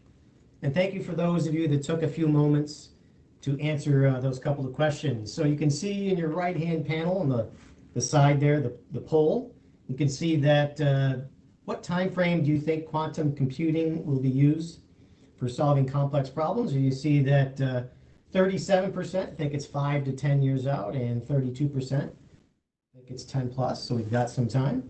And then do you agree with the U.S. strategy to bolster quantum technology? Have 82% agree with that strategy. So thank you very much. Next up, we have Mr. Jack Blackhurst, Executive Director of the Air Force Research Laboratory. Mr. Blackhurst is the Principal Assistant to the Commander and the Senior Civilian Executive responsible for managing the Air Force's $2.5 billion science and technology program, along with an additional $2.3 billion of externally funded research and development. He serves a government workforce of approximately 6,000 people in the laboratory's 9 component technology directorates, of which 7 are represented here today, and the 711th Human Performance Wing. Thank you for joining us, Mr. Blackhurst. The floor is yours. Okay, can everyone hear me? We can. Good, great. So first of all, thank you for inviting me to speak at this opportunity. This is one of those exciting things that's happening in the world today, as well as Air Force Research Laboratory. There's really 3 messages as I want to communicate today. The first one is the whole experience today that those of you that are experiencing the pitch day concept is something relatively new. You know, Dr. Roper, I'm sure, talked about this morning, but, you know, he started this idea about a year ago, and he had 2 objectives. The objectives were very simple. Number 1 is tie our small business innovative research budget to warfighters' needs, and second of all, get the money to the users very quickly. And so I think this pitch day concept that we established about a year ago, like I said, in New York City, has kind of caught on as a new way of doing business. And so for those of you that are listening out there that haven't played in a pitch day, I would say, you know, try it out.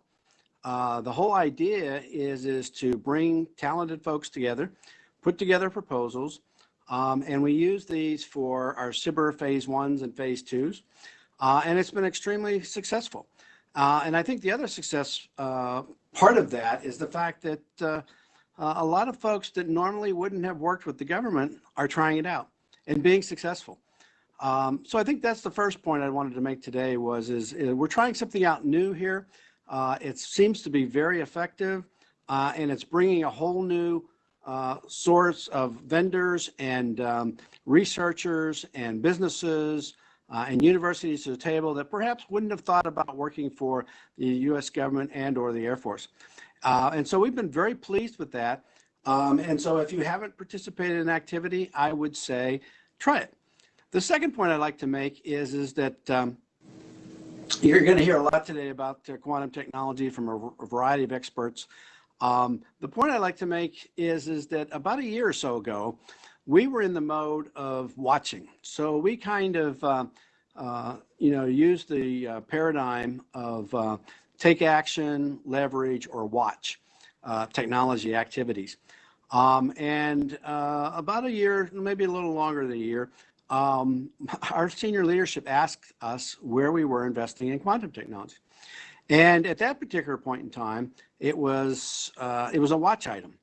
Our perspective on that is there's a lot of commercial industries, there's a lot of commercial activity out there that is spending, millions and billions of dollars to develop quantum communications and computers and networks and the like, and that we ought to be leveraging that versus investing in it ourselves.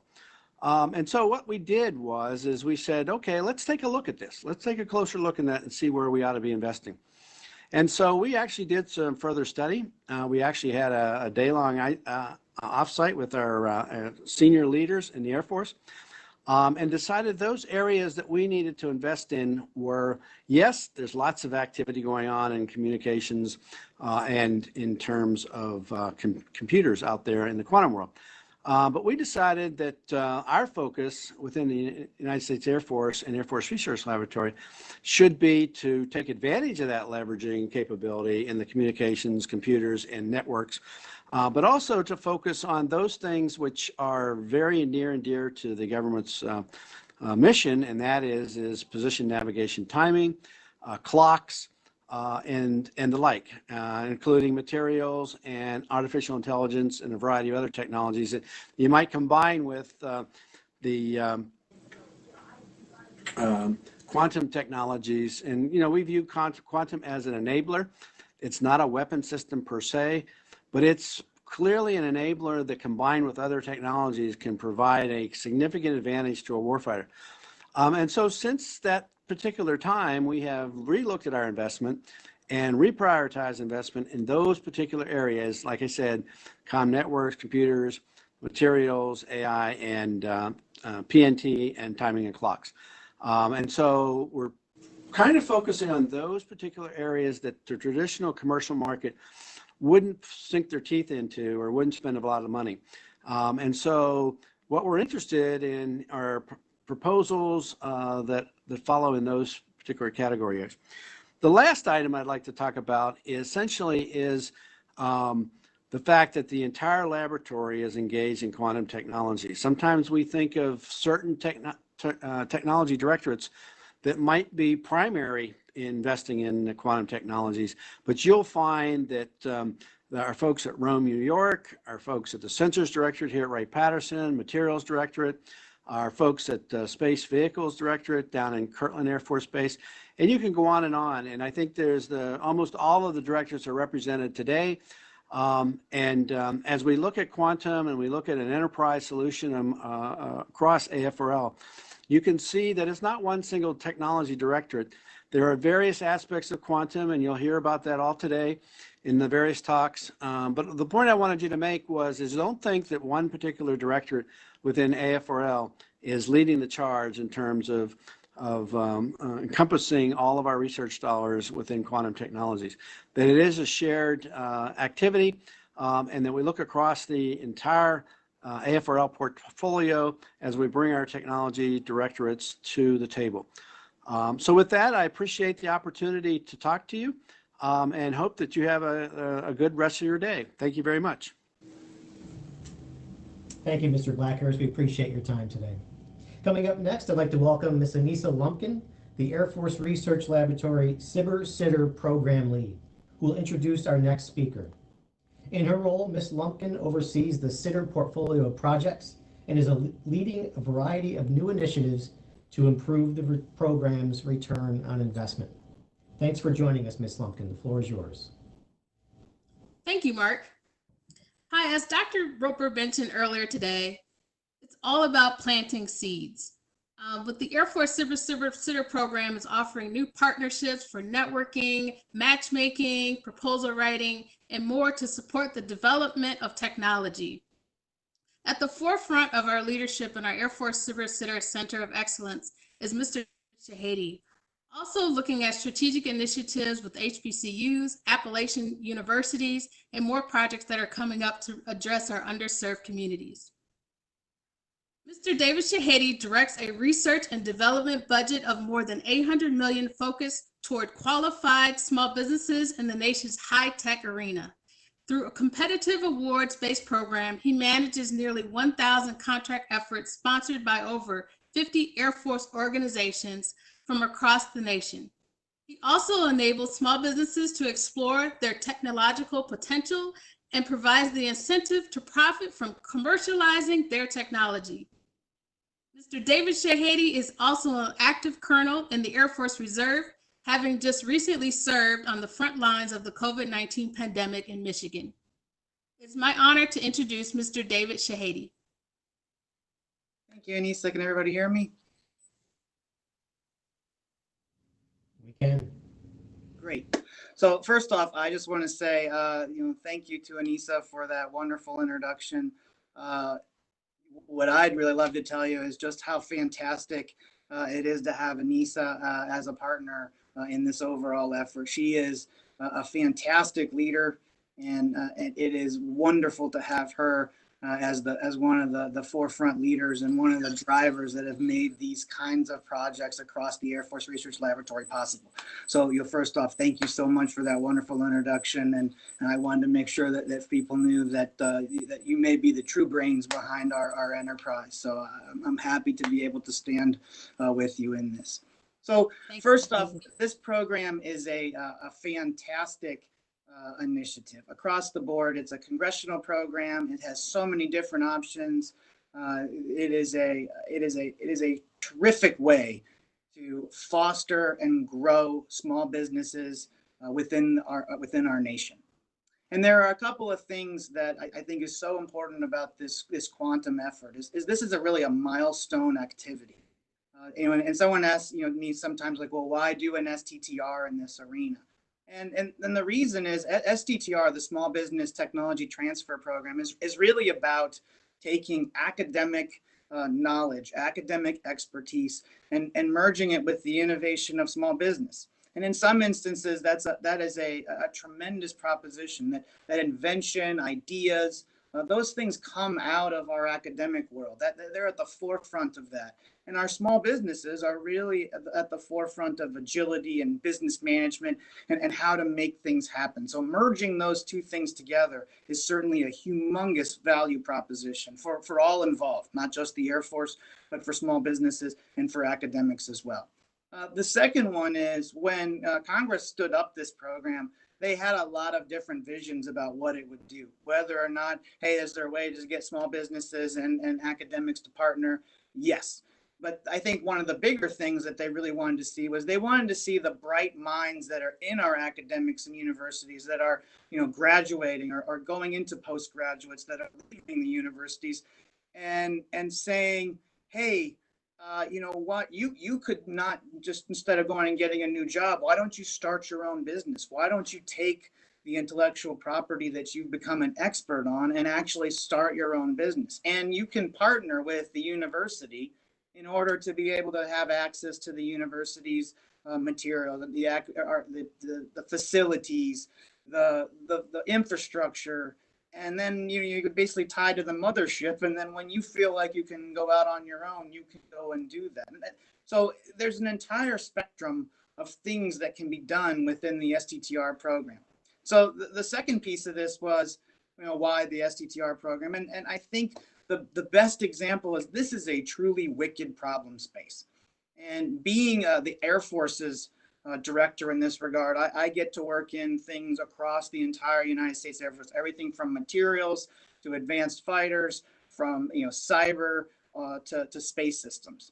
And in every one of these domains, there are wicked problems. And these are the benchmark problems or the flagship problems of every one of these domains and enterprises. They are complex problems. They are not the kind that can be solved with simple things. They are not the kinds of problems that can be solved with simple math. And I think back to the times of Apollo and the Apollo astronauts. I am a third generation Air Force, and my grandfather actually was a crew chief on the famous Vomit Comet flying the Apollo astronauts. And I think about the problems that they were dealing with, coming up with new math to do things. And Dr. Preskill actually, I couldn't have been a better, earlier speaker, because just listening to him, you realize just how complex this overall problem is.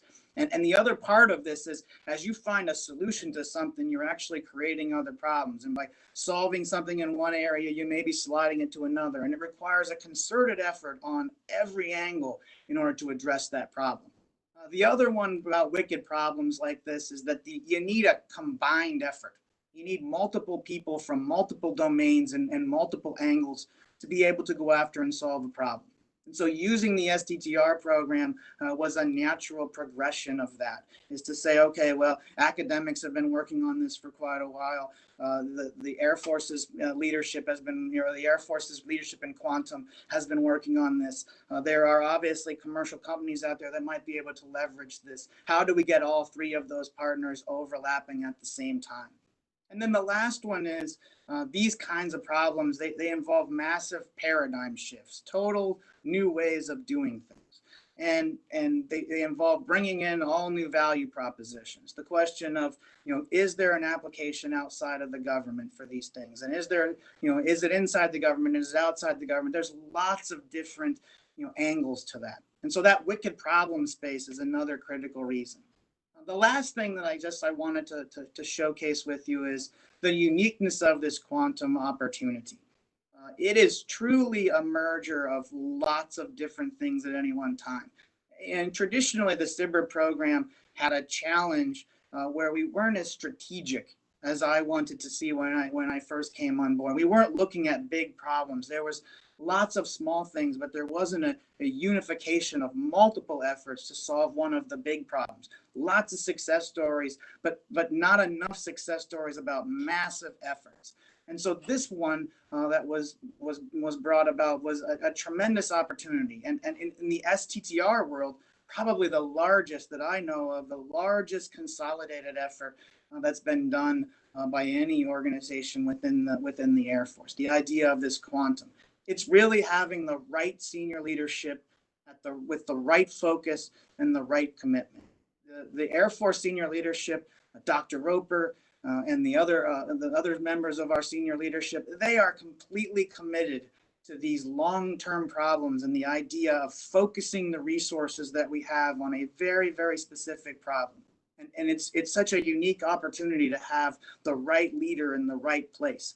The other thing is this is a clear-cut focus. You can see from the academic side, you can see from the operator side, you can see from the senior leadership side that everybody understands that this is a complex problem, and they all agree that they have to work together on that. And then the last is the right commitment. The commitment on the part of the senior leadership, Dr. Roper, and committing that, yes, the Air Force is going to carve off these resources and put it into this mission area. The commitment on the part of the program managers, the folks like Mr. Johns and Anissa Lumpkin, and the contracts, the finance, the government side, that, hey, we're going to make this as streamlined as possible for you. And then the commitment on your part as small businesses and academics to come forward and be part of this enterprise. It is a tremendous, tremendous opportunity. And the question's going to be out. Like every other effort, this is a pilot effort. It's an experiment. Can we take this kind of project that has been individual projects, and can we have one concerted effort where not any one individual or any one company or any one academic is going to be able to solve it, but can we take enough folks together to unite to put together an overall problem? The best example I have of this is, hearing people talk about marathons. I'm actually a 7-time Ironman athlete, but I have never, ever been what I would say truly competitive, not in my age group. I've never won a race. And then last year on Father's Day, my children came to me and said, why don't we run a triathlon as a relay? And so I'm a very experienced triathlete, and I had two of the children come forward, and my daughter did the bike, I did the swim, my son did the run. And for the first time ever, we won our division. And I for the first time, I didn't just get a finisher medal, I got a winning medal. And what that says to me is that it's very, very easy to get into the mindset of I can do everything myself. But to unite with new players and with new individuals, that's really the focus of finding true success. And so the question is, will the quantum community, will the quantum program unite? And will you complete this task it's a daunting, wicked problem? And can you use the tools that we've been able to put and set up free for you? The idea of freeing up these resources to give the opportunities to those folks. Are we going to be able to do that? And when you cross the finish line at the Ironman, what they announce as you come across the finish line is they say, you are an Ironman. And there is nothing more in my position that I would like to see and hear is that the quantum computing world crosses that finish line and hears that joyous statement, quantum computing, you are an Ironman. So, with that, thank you so much for the opportunity to talk to you. It is such an honor to be working with all of you in this truly wicked problem space. And if you've got any questions, I'm happy to answer those. Otherwise, thank you so much for letting me be here. Thank you, Mr. Shahady. That was a great story. You're right. It's all about the teamwork. If you have some time for questions, we do have a number that have come in. Sure. All right, let's do it. What other technologies could benefit from collider-like events in the future? Well, so, as Dr. Roper was mentioning earlier, this is not just a one-time, kind of proposition. We're looking to do this in many different genres. In fact, there are ones that are doing, there are collider events that are going on in material science. That's one of the other, the areas that Anise is helping to head up. There are collider events like this that are going on in specific warfighter problems, like whether it's in training or whether it's in the space community. So I think that the answer to that question is we are looking to use this tool, this idea of the funding available by the SBIR and STTR program, combined with a more streamlined approach to doing acquisition, tied to a way of easily bringing a whole lot of companies and organizations together at any one time, that we're planning to use these, or we have been, and we're going to continue to use them across the entire spectrum of the Air Force's mission areas and across the entire spectrum of the Air Force's science and technology, or RDT&E problem areas. Great, thank you. We have another one. How do I get to participate in a future SBIR-STTR event? So the interesting thing is that if you think about this as a multiple stage program, the intent is we put out the solicitations now 3 times a year. The Air Force used to only do them 1 time a year, but we put out solicitations 3 times a year that really basically say, here's the open door, and here is a topic that the Air Force is interested in. We do a number of things called open topics, and they usually have focus areas, or like I call them subtopics underneath those open topics on specifics. But every one of those open topics also says, is there something that you can do to get into that? And these are small kind of phase 1 investments by the Air Force to say, yeah, we're going to make an agreement to have a partnership. So that the idea of participating in some of these virtual collider events are really picking from that catalog of folks that we've brought in through our phase 1 program. And then the idea of, okay, of those small bets that were made, who can we put medium-sized bets on to go to the future? And then the future being, hey, the bigger part of the Air Force, the larger, as Dr. Roper was talking about, the 600, the billion-dollar programs and the $600 billion portfolio. How do you get to those? Well, this is a series of steps. And where the Air Force used to have on the order of 1,000 phase 1s every year, in the last fiscal year, we almost did 4,000 or so projects. And so the idea of going to that number, there are lots of opportunities. So it is truly a partnership. So the way to get involved in the Collider events is, one, to listen to the problem space. Two, to actually put in a proposal into one of our open solicitations. And then three, working with those folks that are your projects, your project managers, to get on the radar and be pulled into one of these large Collider events. So that's the model that we've been really finding success in. Well, kind of to follow up on that, are you planning other events like this in the future? So there was a huge array of events that was scheduled last year, and like any major, I guess I'd call it paradigm shift, we've actually run into a challenge with the idea what was getting everybody together in one place, and now starting to do things virtually. So I think now that I guess I call it the Air Force, the government, everybody is figuring out the idea of these virtual events. Yeah, there are a number of different events, and so if you're looking for those or looking to see any of those, what's going on or what's coming down the path or what's on the schedule, please come out to the Air Force's SBIR, STTR website, or search on our Air Force Ventures endeavors, and you'll see all the different events going on within the Air Force. Thanks, Tom. Okay, got one more question for you, another one coming up. How is the Air Force SBIR simplifying the acquisition process? So a couple of things that we've looked at. So one, let's talk about proposals. The idea of the SBIR program was to make the proposal writing and make the development of proposals kind of proportional to the size of the effort.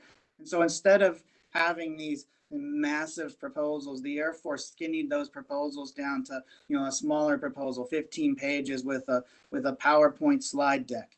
Now, the other part of that was to actually take contracts and make them much more standardized. So instead of going on and tying into multiple efforts, the idea of saying, can we go and do kind of a more standard contract for folks?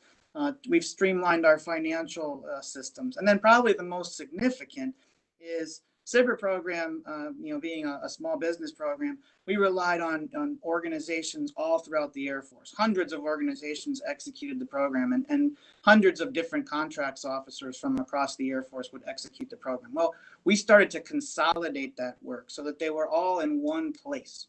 And what that does now is it makes sure that the folks that are executing those contracts are actually able to do that in a much more, much more knowledgeable standpoint. So the idea of what was taking us, 180 days to get on contract for a phase one has gotten, skinnied down to 30 days. What took us 6 months sometimes to get on a phase two, we're getting down within 90 days. Unfortunately, COVID caused us the same problems that they caused everybody. But I'm confident that as we started to figure out how these things were going to be done and how we were going to get access to government systems from outside the firewalls and using VPNs and all the things that have come about, that we'll get right back to that pace of operation. So streamlining the acquisition process. And then probably the third one is making this portfolio of programs available to the program offices, to the PEOs, to the organizations that are truly the buyers of the Air Force, and saying, hey, here's this catalog of programs that have gone through this competitive market, and they are now available for you to make purchases on, or to venture out with your prime contractors and to say, hey, here is a great set of vetted opportunities for prime contractors to bring on to some of the larger efforts. Or to advertise that to the commercial industry and say, look, this is things that the Air Force is interested in, and maybe you on the commercial side is interested in well. So that entire swath of things is what helps to streamline acquisition. Great, thank you. We have about 2 minutes left, and got time for one more question, if you don't mind, sir. How are you planning on increasing the flow of information to let small businesses know how the Air Force is changing their approach to the SBIR process? Well, like any effort, that is involved in a lot of different pilot experiments, lots of different ways of doing things. That's really what the last fiscal year, what 2019 was. And so what the challenge coming from senior leadership is, now taking the best of those breeds and consolidating them. So going forward, where there were, I guess, a number of different avenues and a number of different pilot programs and ways, everything from trying pitch days to trying, collider events, we are in the process now of consolidating that. And that's what Dr. Roper is referring to in the idea of AF Ventures, is this umbrella across the entire Air Force that says, hey, this is going to be the entry point. And so going forward and, rolling out very soon, the information on those, you are, certainly pushed and welcome to go look at the Air Force SBIR website, and soon to be a tied-in of the Air Force Ventures and Air Force SBIR program, to be able to find that's going to be your best source of information going forward on how to best continue to interface with the Air Force, while still giving us the flexibility to try new things. But a lot of experiments are being consolidated right now, and we're taking all the lessons learned from all of those and building one cohesive strategy. We know we didn't get it all right the first time on the experiments, but we feel very confident going forward that we're going to build a very consolidated approach to the Air Force's Small Business Innovative Research Program. Well, thank you, Mr. Shahady. We appreciate your support and perspective and your time today. Next up, we have Dr. Yvette Weber, who will offer a warm introduction to our next speaker. Dr. Weber is a member of the Senior Executive Service and is Acting Deputy Assistant Secretary of the Air Force for Science, Technology, and Engineering, Office of the Assistant Secretary of the Air Force. Dr. Weber is responsible for providing technical advice and counsel to the Air Force Acquisition Executive on a broad range of engineering and technical management areas. Thank you, Dr. Weber. The floor is yours. Well, good afternoon. Thank you.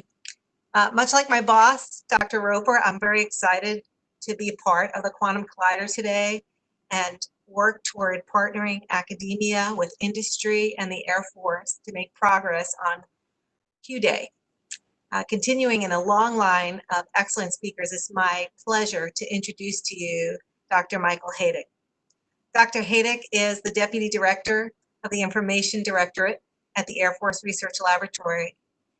He has dedicated his Air Force career to develop information technologies, and he has had a focus on emerging technologies in computing and communication. Dr. Haydick is involved in many levels with quantum information. He is involved with the National Quantum Initiative, which is chartered at connecting stakeholders and enabling access to state-of-the-art R&D infrastructure. He supports the National Science and Technology Council Subcommittee on Quantum Information Science. He is also the Air Force representative to the Quantum Economic Development Consortium. He's also spearheading the Open Innovation Campus, an initiative to develop an ecosystem at Griffiths Technical Park in Rome, New York, that connects global technology leaders with tough computational problems. And if that's not enough, he has published over 50 papers and holds a patent in photonics technology. It's my pleasure to welcome our next speaker, Dr. Michael Haydick, a key player in the development of quantum strategy at both the Air Force and the national level. Thank you.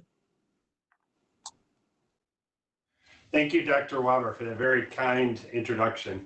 It's truly an honor to be here today and to be a part of this great event. It's been a long time coming, and I really want to thank the team for being able to pull it all together and to really do that transition where we went from virtual, we turned it into a virtual event after planning, as Colonel Lawrence said, to be live in Brooklyn way back, once March came, we needed to transition this, and the team was able to do it and to keep the dates the same. So we're very thankful for that.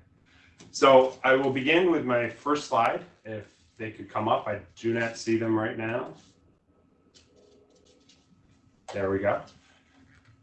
So To begin, let me talk a little bit about Air Force Research Laboratory for folks in the audience. I know we have a great turnout today, so let me give folks kind of a level set here in terms of what we are at AFRL. So Air Force Research Laboratory is the primary scientific and technology research and development center for the Air Force. We were stood up in 1997 through the merger of 4 super labs, including Air Force Office of Scientific Research. We're headquartered at Wright-Patterson Air Force Base in Ohio. And our current workforce is about 11,000 employees, including military, government, and contract positions. In terms of budget, you heard Mr. Blackhurst talk about that before, on the order of about $6 billion or so, spread across many different categories. AFRL has 9 technology directorates, and we're going to talk a bit about that today as we talk about the Quantum Information Science program across AFRL.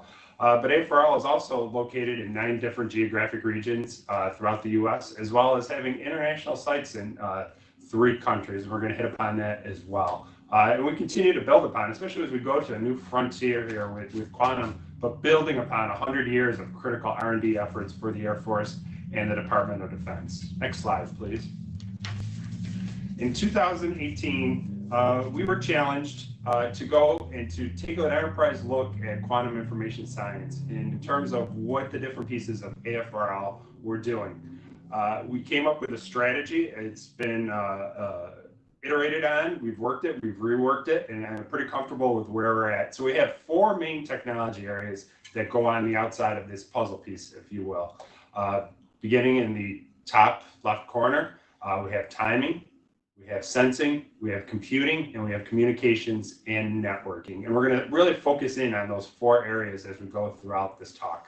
But all of this and all of this great technology would not be possible if it were not for the pieces in the middle, and that being the supply chain and the enabling technology, as well as workforce development. We're going to talk more about those pieces as well as we go on today. But as you think about this Collider event, it's really the confluence and bringing together all these, not only the tech areas, but that supply chain and how we can make this enduring and to last beyond, the near term, and how to develop this into long-term endeavor. And the other thing here is we talked about, and as we go through this talk, keep in mind, this is not just what AFRL is doing, but really being part of a larger effort, this whole of nation approach that we need to take. And as part of the National Quantum Initiative, as well as one of the subsets of that being the Quantum Economic Development Consortium that Dr. Brose is going to speak about shortly, we see ourselves as really being a key driver in that, but we can't go at it alone. We need others, we need partners from other government agencies all the way down to small businesses. Next slide, please. Mr. Blackhurst gave a great introduction in terms of quantum information science across AFRL. In fact, you'll see here with the 2-letter acronyms, 6 of the 9 technical directorates of AFRL actually have programs within quantum. I'm not going to go through these in detail. We're actually going to speak to these as we go into the 4 different areas, as well as the 2 enabling areas, but you can see them listed there. And what I'd like to point out when we break these down into the tech areas, these are multiple directorates working these areas, and we have some great partnerships formed between the different pieces and the different directorates. So for example, quantum communications and networking work is done by both the Directed Energy Directorate as well as the Information Directorate.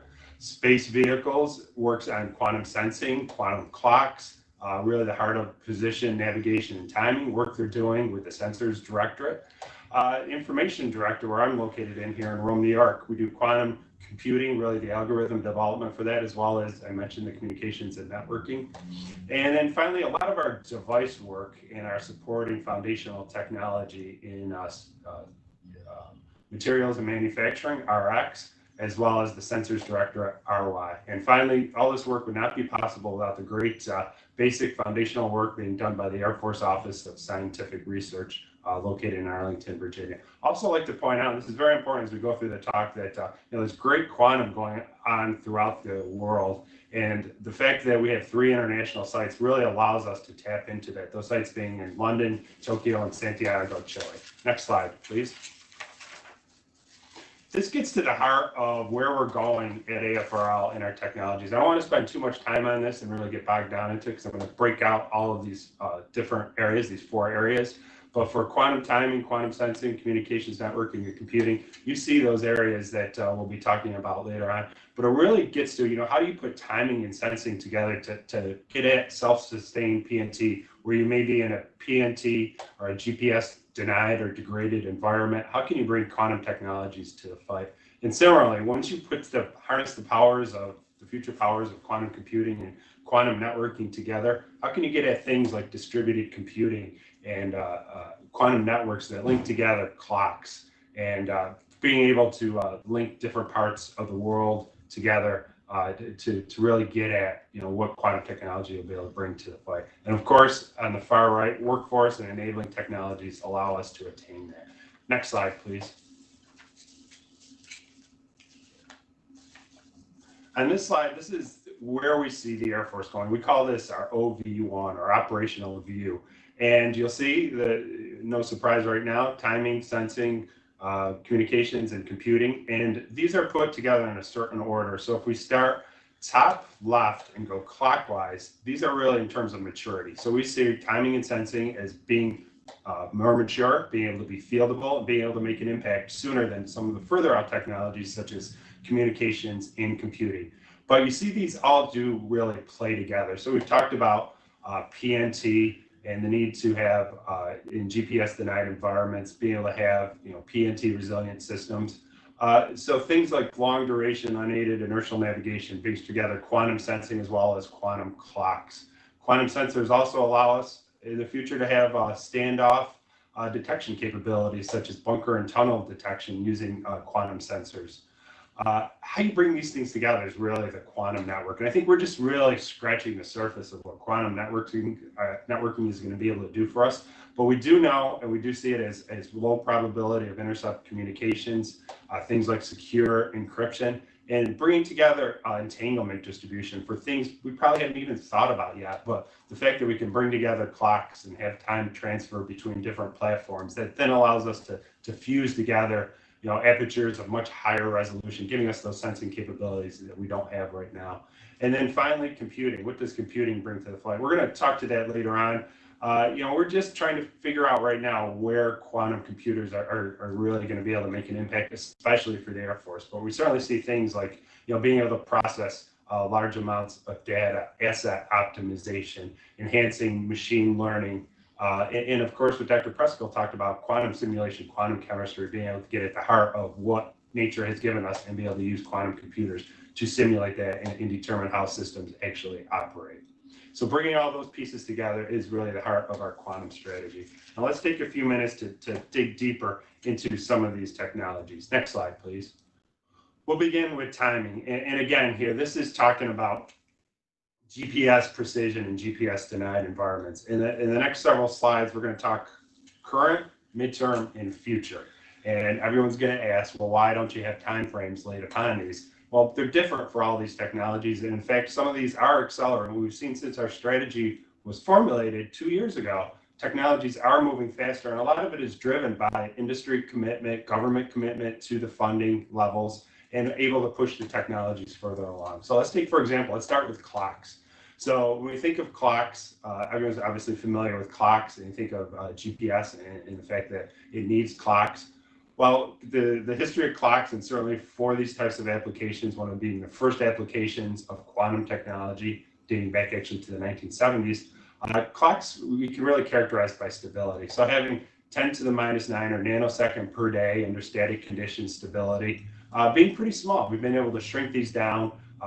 Things like the CSAC program listed below, government efforts, DARPA type efforts that have really shrunk these capabilities down into something very small. But we're still at the fact where we need GPS updates several times per day to make systems practical. Now, as we move towards more midterm, going to the middle screen right now, is that if we want to improve stability, going from past 10 to the minus 9, next is up picosecond. So if we want to look to something like that, we're going to have larger tables full of equipment right now. So we're on the order of about 500 liters is a near, is a midterm type benchmark that we need to get to. But we also want to get to fewer timing updates, clocks that can hold time for weeks to a month. And you can see how this, in the future, that this would be key on a long duration type mission. And of course, we understand that there's a trade-off here, right? You increase the stability, your volume is going to go up. So as we move towards the future, how can we then get to new capabilities? How can we shrink the components down? And you can see where a lot of the work that we're going to be talking about, in these collider events are driving towards this. So not only being able to have new components, have improved components, but also new architectures, being able to bring in things, like ion traps, cold atom technologies to develop new types of clocks. And then how do we move towards larger systems, entangled type clock networks? Next slide. Let's now turn our attention to sensors. So again, this ties together really well with the clock work, but here we're talking about inertial navigation type systems. And for right now, volume on the order of 100 to 1,000 liters with GPS accuracy for only about an hour or so at best. Right, so we have to do better on that. Now, if we go midterm, of course, we want to reduce the noise and drive down the volume, but it's really the GPS-like accuracy when you lose that signal, when you're in the fight, when you can't get that signal locked onto, that we need to have durations for much longer and to know exactly where we're at. The bottom bullet and the mid slide I'm going to talk about next, but this is an amazing challenge problem that we're working on with what are called our 5i countries. So we're going to hold off on that for a second. But of course, as we go towards the future, we need to drive towards multiple hours for long duration missions, but still have knowing exactly where we are in terms of precise time as well as position. So that's where the Air Force really needs to get to. And we truly believe that as quantum technologies continue to develop, we will be able to hit these benchmarks and hit these milestones. On the next slide, I'm going to talk briefly about a PNT strategic challenge. And we launched this, again, 2 years ago in 2018, August 2018. And this is bringing together what we call our 5 countries, the United States, the United Kingdom, Canada, Australia, and New Zealand, and bringing quantum technologies out to the field. And this is a very hard problem, but the FRL commander challenged us. The Chief of Naval Research challenged the Navy to how can we get technology out there? We know it's not going to be perfect. Dr. Roper talked about it. He eloquently talked about that, but we need to take a shot. We need to show that, things that are on 4x8 optical tables today, how can they operate in the field, and what types of research and development do we need to feed those technologies to make them realizable and practical, to make this an iterative loop. So in 2022 at the RIMPAC challenge, which is a large exercise out in the Pacific Ocean, we're going to bring with our partners on a ship hosted by New Zealand GPS challenged environments, and we're going to show that we can take these PNT technologies using things like gravity gradiometers, magnetometers, clocks, gyroscopes, put them all together, merge the technology, use sensor fusion technologies that the Sensors Directorate is working on, and really being able to lock on to things. Like I said, we know it's not going to be perfect. There's going to be a lot of learning going on, to be quite honest. But as we get better and as we go out to 2024 in the next exercise, we'll be pushing the limits here, and it's really exciting for us. So stay tuned for that. Next slide, please. Now let's turn our attention to communications and networking. And we broke out communications into two main areas, really to cover the whole layers of the communication type system. So in this first slide here, we're going to talk about satellite-based quantum networks and really work that is being done at the Directed Energy Directorate by Dr. Gruenhuisen. One of the things you'll notice here is that we're really pushing on quantum entanglement and how we can get the advantages of quantum entanglement and to have them play into quantum networking.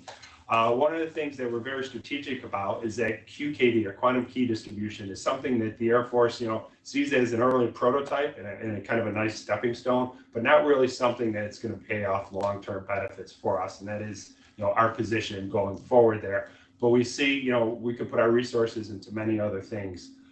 We talked about the prototyping and field testing components. Dr. Gruenhuisen has published some great papers right now, in fact, on how to have 24/7 operation, which one of the traditional problems is that given that we're generally on the order of single photons, when you bring sunlight into play, how does that saturate detectors? Well, Dr. Gruenhuisen has come up with some amazing spatial and spectral filtering technologies to get away from that. And then in the midterm, where can we go to test out some of these technologies? So we're partnering with some of our allies, some of our international partners here, to look at rides that we can get and actually test our technologies, ground-based technologies up to a satellite, and really make for a tight partnership. So much more to come on that. But then as we go towards the future, so how do we use entanglement distribution? How can we have this entangled network? So when we talk about other technologies, other pieces of the network, having satellites is critical, being able to link air and ground platforms together and really go after that global type network. Next slide, please. So here, this is work that I want to focus in on that's really being done here at the Information Directorate, but it ties in extremely well with the directed energy work that Mark Grunheisen is doing. So hats off to our team in terms of really taking an approach here where Dr. Roper talked about ion traps and the ytterbium traps and being able to trap an ion in our labs here, and something that he was excited to do several months ago. So we have been doing ytterbium ions. We're now moving to barium ion traps, where we see advantages with that. But we're also bringing other things into there, such as integrated photonics, and teaming up with AIM Photonics, which is one of the National Network of Manufacturing Institutes run by the DoD, and really pushing integrated photonics to be able to take 4x8 optical tables, being able to shrink them down onto chips to make them practical, to make them fieldable. And then also now we're getting into superconducting qubits. And we see this as really being, the fact that we can bring different technologies together, hybrid type demonstrations, and really the best of the best qualities across all of them. As we move out, going to the mid panel here, the midterm demonstrations, this 3-node network. So as we move from the lab, we see ourselves going to one of our offsites here at our Stockbridge site, how we can interface the photonics in a UAV, tying that together with ion traps on the ground, as well as superconductors on the ground, and having entanglement distribution that way. And then as we move towards the future, moving towards what makes a network, going to nodes greater than 5, and really kind of some of the holy grails of networking really being quantum memory and quantum repeater development. So again, going back to those technologies where we need continued R&D and not just laying the infrastructure in place, but really hitting upon the hard and technically challenging problems there as well. And ultimately integrating all these things together, not only at the ground level, in the air level, but bringing in the space piece as well. Next slide. So in our fourth piece of technology, it's our computing piece. And here I'm really talking about algorithm development for Air Force needs. We've heard a lot about computing development, hardware development. We read about that in the press, the supremacy experiments. But here we have a strategic decision in AFRL to really concentrate on algorithm development and software development and getting at what quantum computers can do for the Air Force.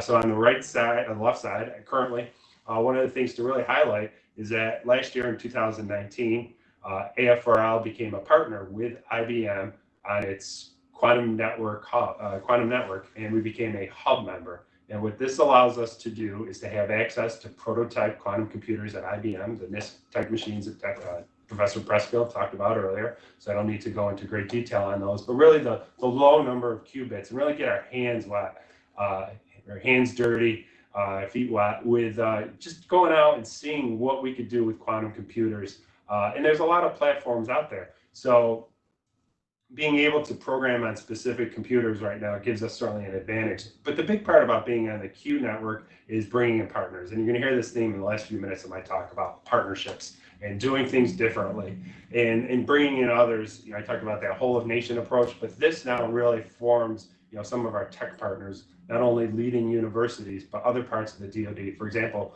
we have a strong partnership with the Naval Research Laboratory on the Q network. We're bringing in the Naval Postgraduate School as well, soon to be Sandia, places, other universities, including SUNY, are all going to be part of this system for us. Now, as we move towards the midterm, what we see here is, what are the applications that are going to come into play? And starting out, certainly scheduling problems, quantum annealing problems, testing of neural networks. Those are all things that we're working on right now. But it's really about developing that test bed, developing the workforce, developing the critical mass to get moving in those areas. And finally, as we go forward, we're not sure where the quantum computing hardware of choice is going to end up. So we're certainly, being the government, we're being the Air Force, we have the privilege of being able to look across many different platforms out there, many different types of technologies. You see some of the vendors listed in the upper right corner. And what we really want to do is we see, near term or applications or immediate type, where we see quantum computing playing into play are things like, optimization, resource allocation, asset allocation, as you might imagine, is very important for the Air Force, material discovery, being able to simulate what nature gives to us. And finally, how do we enhance and accelerate machine learning? And we'll see this, as I talk about later on, is in our Open Innovation Campus. Next slide. So in our enabling technologies here, it's really bringing together a lot of those pieces. That continued R&D piece. You see the gravity gradiometer, the magnetometers, but really being able to develop integrated systems where we bring down what we call in the DoD SWAP, or size, weight, and power of these enabling technologies, and moving from bulky systems that may operate at cryogenic temperatures or require really precise control to more integrated room temperature type devices. Things like integrated photonics, things like new and novel qubits, like diamond vacancies or nitrogen vacancies in diamond, and how we are able to leverage what is out there and what we can further develop. But finally, workforce development. We heard Dr. Roper talk very much about this, and we see the intersection of engineering, computer science, and physics as quantum information science goes forward. It's not just going to be the PhD in the lab toiling over a 4x8 optical table or over his dilution refrigerator. We need to bring in other disciplines, other technologies, especially as we look at quantum computing and bring quantum computing out to the masses. So things like the Open Innovation Campus, which I'll be talking about soon. So next slide. I know I'm running a little short on time here. So here is just a look at how we can start bringing some of these technologies, and I won't spend much time on this, but talking about, the open environment, then our in-house laboratories, and finding our field sites. Next slide. The Open Innovation Campus is, I want to spend a few minutes on this, is really doing things differently in the Air Force. We talked about, Dr. Roper did an amazing job talking about how we need to do things differently in the Air Force, and really going out and reaching the best talent in the world. And we feel that the OIC, or the Open Innovation Campus, is going to allow us to do that. This is a unique partnership that is just standing up right now. It'll actually be opening within the next month or two. It's renovated space just outside our facility, just outside our gate here in Rome, New York. 40,000 square feet facility, 3 floors. The New York State, Oneida County, the county we sit in, have put in $12 million to renovate this 40,000 square foot facility. We have amazing partners in addition to those listed, the City of Rome, our partner intermediate agreements that we have with Griffith Institute, as well as NISTech and the Central New York Defense Alliance, have all brought this together, and SUNY, being State University of New York, being another driver for us in this campus. Next slide. Here really tells what we're going to do about in the center and the OIC. We've embarked on setting this up. The reason we did this was to really get at doing things differently, and the fact that we couldn't easily work with a lot of non-traditional partners, hence the Collider event here, being able to work with small businesses, small setups, and also international partners that couldn't easily come on to Air Force property to work with, even though they're doing very foundational technologies. So we saw the OIC, or this open campus type environment, as a way to bring these together. And it's really all about the technology and talent acceleration that we hope to achieve by this. And it's also all about the partnerships that I talked about on last page, but also bringing together industry, academia, small business, all feeding our technologies together and really getting after the hard problems. We see this as a catalyst, bringing together world-class researchers combined with state-of-the-art facilities. In that facility are going to be new quantum laboratories, new neuromorphic computing laboratories. There's also prototyping labs to bring together the information technologies that the Information Directorate is working on, but really to go after very focused challenge problems, hard Air Force problems that we can get to, but it's really our partners that are going to help us get there. And it's this new business model, because it's not just the facility, it's really about this whole new business model. So Dr. Roper talked about being in this for the long term, and we absolutely agree with that strategy piece, being able to go out develop a strategy. We know that we're going to be successful and have the center booming when it first starts off, but where are we going to be at 5 years from now? So we've carefully laid out a strategy in partnership with the Research Foundation of State University of New York, and looking at how we can build upon this and really drive the technology ecosystem, not only for the Air Force, but for our local partners as well and local community. Last slide, next slide. Just drives again to the partnerships here. The only thing I want to add here are some events coming up. One is there is a video that's on the Quantum Collider website. Click on the link. We're unable to show it today, but take a look at it. This will really start getting excited, get at what we're going to be doing in the OIC. I can tell you the new branding will be coming out. So the OIC is not a name that's going to stick, but I think you're all going to be pretty excited about what the name is.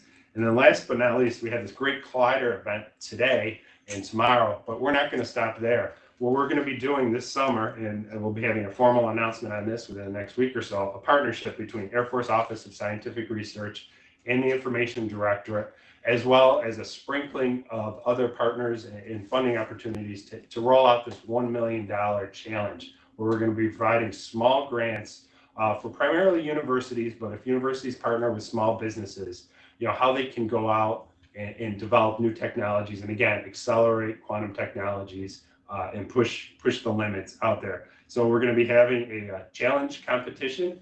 We'll have the call out there, and we'll, similar to this, we'll have teams challenging in the 4 areas of quantum sometime in August. So stay tuned for that. It will be, I could say, 18 to 20 August. Stay tuned for that. I think it's exciting times. So hopefully in the last 20 minutes or so, I've rolled out the AFRL strategy, talked about quantum, the different areas, as well as where we're headed to in terms of partnerships and tech and talent acceleration. Thank you very much.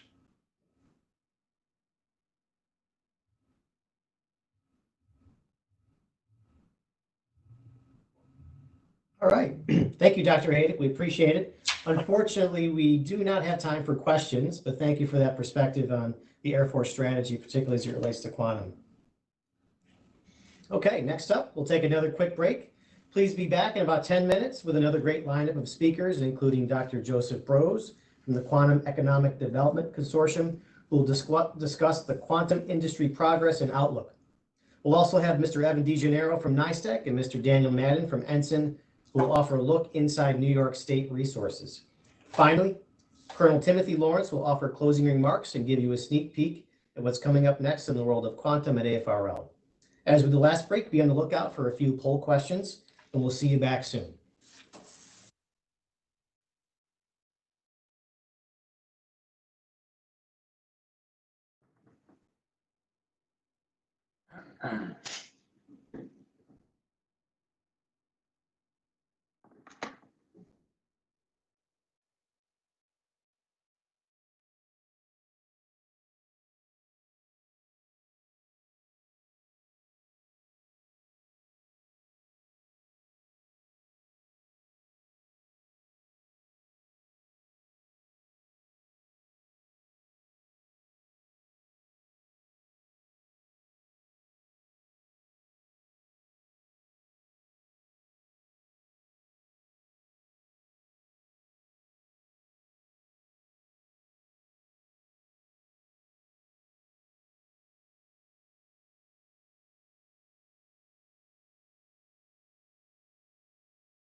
All right, well, welcome back, everyone. Thank you for those of you that stuck around for the break and answered the poll questions. It looks like it was pretty evenly divided between SBIR and STTR for question 1.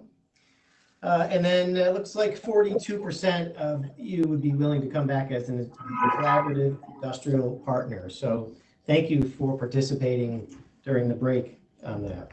And thank you for sticking around as we enter the final portion of today's program. Next, we have Mr. Sridhar Srinivasan and Ms. Cheryl Samuel, both from the Air Force's Office of Commercial and Economic Analysis. Mr. Srinivasan is the Digital Technologies Portfolio Manager, and Ms. Samuel is a Business and Financial Intelligence Analyst.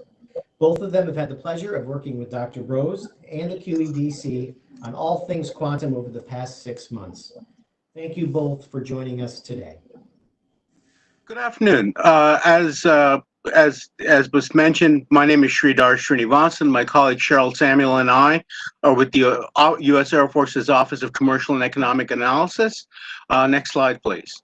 OSEA is a relatively new office. Our mission is to preserve U.S. Air Force and DOT military advantage from commercial and economic risks. So our primary focus in looking at quantum is on the commercial space. Next slide, please. OSEA is organized around portfolios. We have a strategic initiatives portfolio that does in-depth analytic assessments to identify and assess geostrategic risks that could affect U.S. Air Force advantage. They do primarily policy-related work relating to great power competition, macro factors, and the like.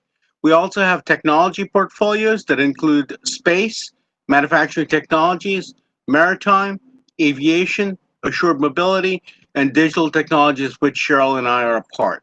The digital technologies portfolio focuses on semiconductors and microelectronics, 5G, sensors and IoT, artificial intelligence, autonomy, of course, QIS, and digital reality. Next slide, please.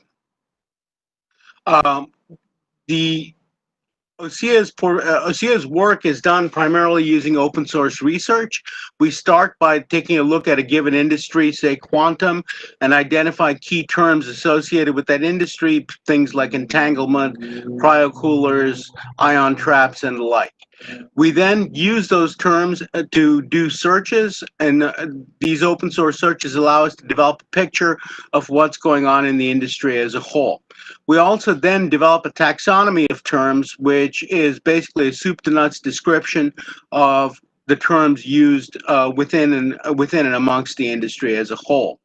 Once we have the taxonomy, we develop what's called a value chain, which is also a soup to nuts listing of how the end effects in a given industry are provided. So for example, one would start with single photon detectors or a cryocooler at the top of the value chain and end at the quantum magnetometer at the bottom of the value chain, tracking each step in between.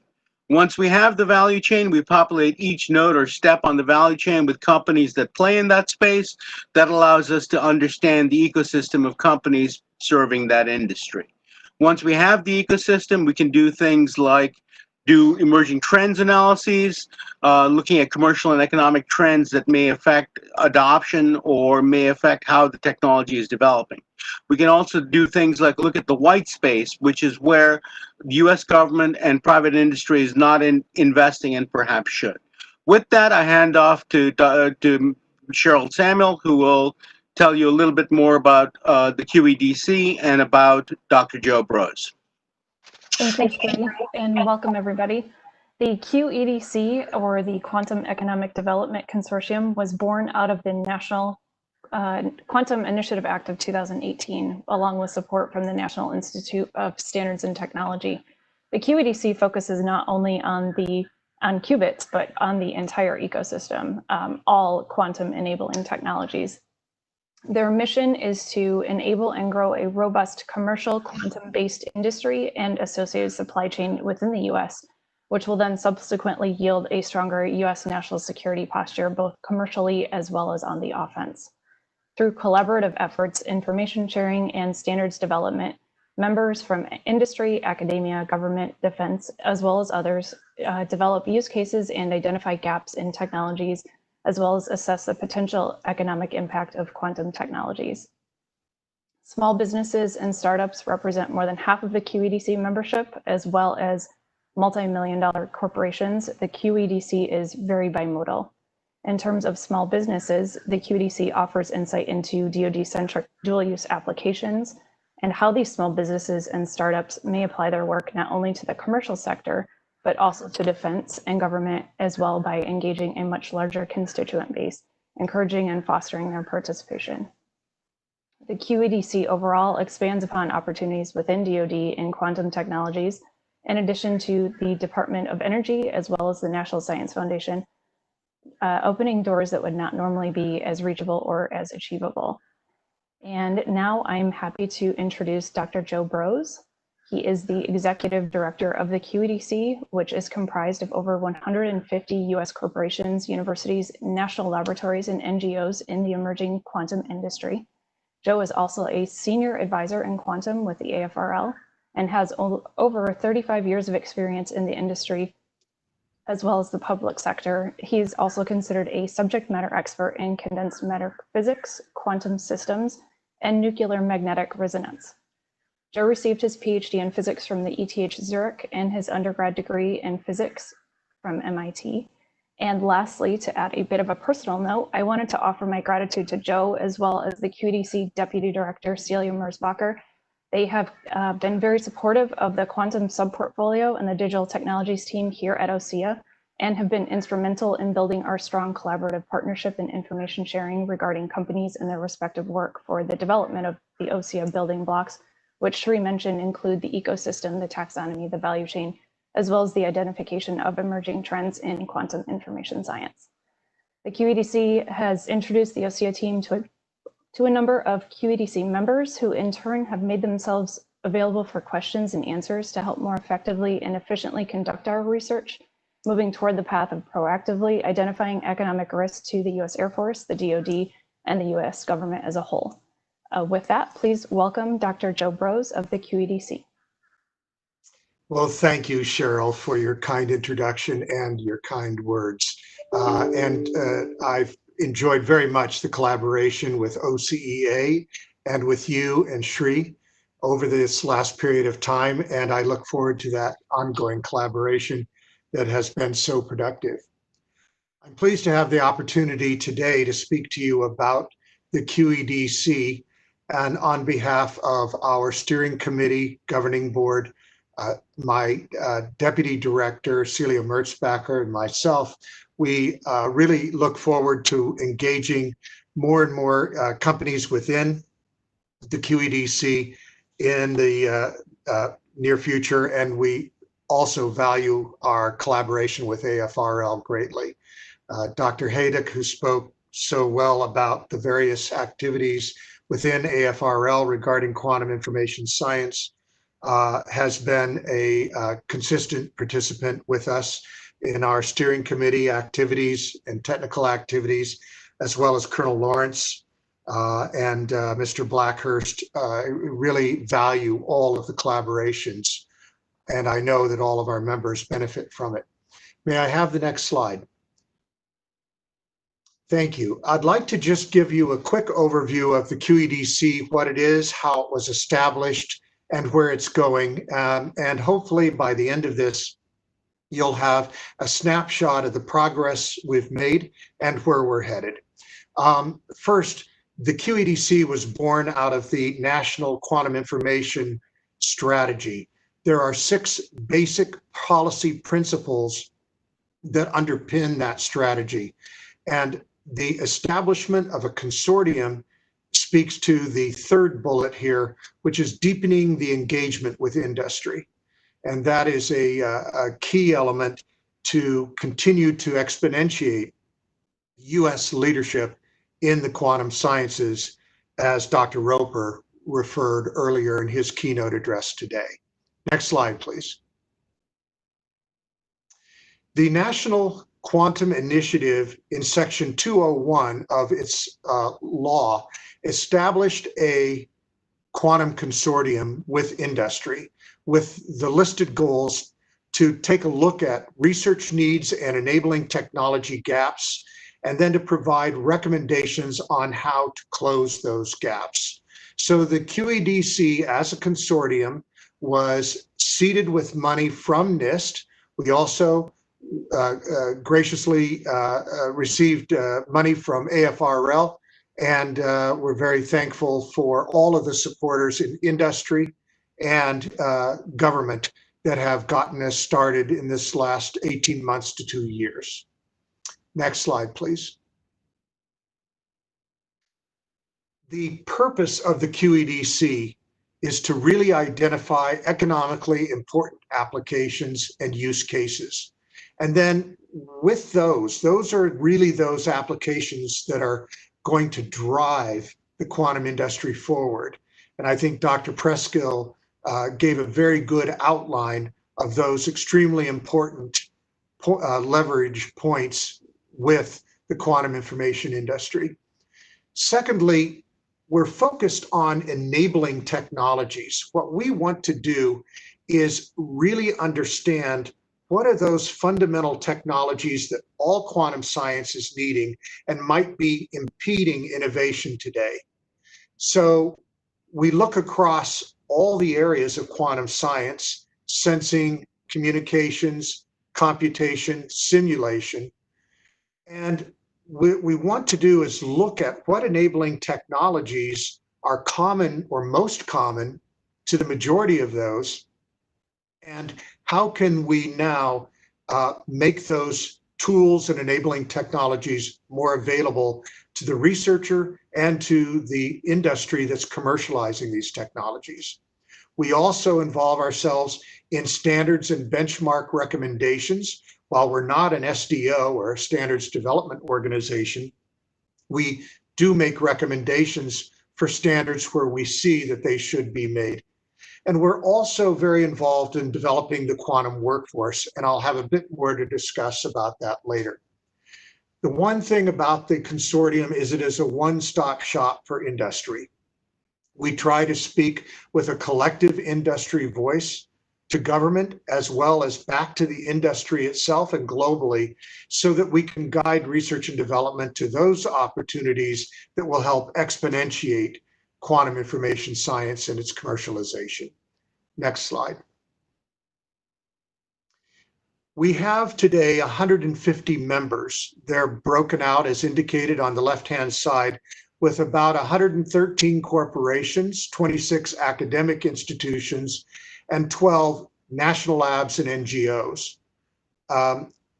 The group of companies, which I'll show you in a moment, a list of their names, really divide naturally into 6 ecosystems, starting with hardware developers. Those are people that are really developing the quantum hardware, the qubit systems, the computers, the NISCs, the sensor systems, and the communication networks.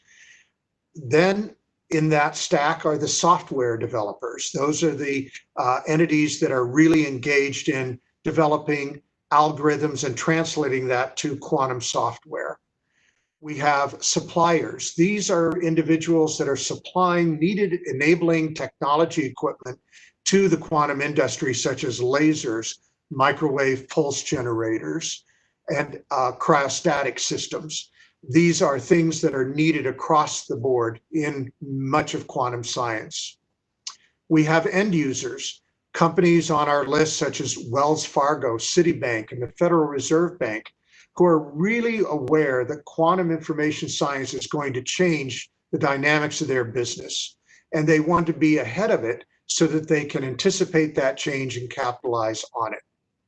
We do have standards developers within our organization, many NGOs, and we also have researchers and academics. And again, we represent the entire cross-section of quantum information sciences, from computation, simulation, to comms, metrology, and sensing. Next slide, please. This is a list of signatories as of early May. As you look through this list, you'll see companies that represent each of those 6 constituents that I discussed earlier. You'll see suppliers, you'll see quantum hardware developers, you'll see software companies on here, and then you'll see professional societies and academic institutions. It's interesting to look at this list and not only divide it by the type of company and their activity and role and stakeholdership within the quantum ecosystem, but also it's worth noting that there are both large and small businesses on the list, as Cheryl pointed out in her remarks. In fact, 35% of the companies on this list are large companies with more than 5,000 employees. And there are 60% that are quite small and have 500 or fewer employees. Only 5% are in the middle between the 500 and 5,000 employee mark. They also represent the fusion of very important cultures here in the United States of science, of what we call road mapping culture, and the culture of agile, where things are innovated very quickly, failing forward very fast. Next slide, please. We are run by a steering committee, and the individuals listed on the left are on our steering committee, and we're very grateful for the extraordinary amount of time that they have committed to the QEDC and its success. The composition of the board are 3 large industry members represented by Boeing, Google, and IBM. We have 3 small and mid-cap companies represented, and then 2 federal partners with Carl Williams from NIST, who's really the one of the grandfathers, if you will, of the QEDC, and it was through his efforts and those of others at OSTP like Jake Taylor and many in industry like Chris Monroe and the individuals at OSA that had the vision for the QEDC, put it together and helped form the National Quantum Initiative Act. We also have a representative, Carol Hawk from the Department of Energy, who has now replaced Bill Vanderland just in the last couple of weeks, and Bill is now over at the Pentagon, and we appreciate all the effort that he has provided. Next slide, please. We have 4 technical advisory committees within the QEDC, and they're listed here. They are enabling technologies, quantum use cases, workforce, and standards. Each of these tasks forms what I call the heartbeat or the 4-chambered heart of the QEDC. And we're very grateful to these leaders as well, who come from industry and academia in order to lead the technical advisory committees. Through these, we hold workshops, we hold many different seminars, webinars online, as well as producing reports that we generate in terms of making research and development recommendations. Very soon, we'll be receiving money from the government through the QEDC based upon its recommendations in order to fund research and development work in the enabling technology and supply chain. Next slide, please. So I would like to just quickly review the QEDC, its progress and accomplishments. We've formed first a very diverse and active consortium of stakeholders here in the United States. We will, in the not distant future, be broadening out to international stakeholders, and those discussions are already very well underway. Our main purpose is to identify enabling technology areas of needs. Okay, and what I like to say to that is that the QEDC is not about qubits. What we are is about all of those technologies that allow qubits to exist, to be stable and controllable, and through that, we're able to have the largest impact on the innovation cycle in quantum technology. Now, we certainly don't ignore qubits, and in our use case TAC, that's indeed what we study, are those use cases which are driving commercialization in the United States. We hold technical workshops to identify these needs, and then we produce a set of research and development recommendations, which are being used by the United States government in order to better focus research and development needs. We also create roadmaps for those research directions. We have looked at quantum information science workforce characteristics and key trends, and have performed a survey among our members and are getting ready to launch a second survey in another month or two, where we will survey all 150 members, which represents the vast majority of the quantum industry in the United States, to really better understand the workforce, where are the trends, how many people are engaged, and what specialties they need, and more importantly, what are the gaps that should be closed in order to make sure that we have that adequate workforce in the future. This also applies to AFRL, which has a ongoing need for expertise and talent within the Air Force, and we hope to continue to help them attract individuals, both companies and individual researchers, to AFRL to fulfill Air Force needs in research and development. We've been very involved in standards and benchmarks, and we have conducted an assessment of the quantum computing market. And as I mentioned, our interest is in informing government policymakers about key initiatives. For example, we performed a industry-wide survey on the impact of COVID on the quantum industry, and we're able to make some important recommendations and help a few companies out that needed some assistance at that time.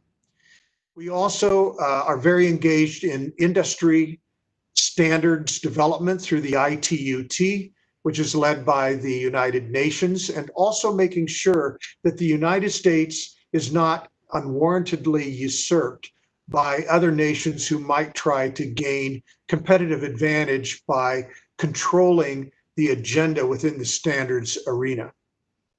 We've also developed a proposal called Quest for expanding researcher use of quantum computing through all 9 of the current quantum computation companies and hardware providers who have capability in the cloud today, and we are helping exponentiate that to a broader group of researchers through the federal government. Next slide, please. So this is our outlook over the next 3 years. We'll continue to highlight use cases that are driving quantum information sciences and the industry forward, and make sure that we're focused on those industries.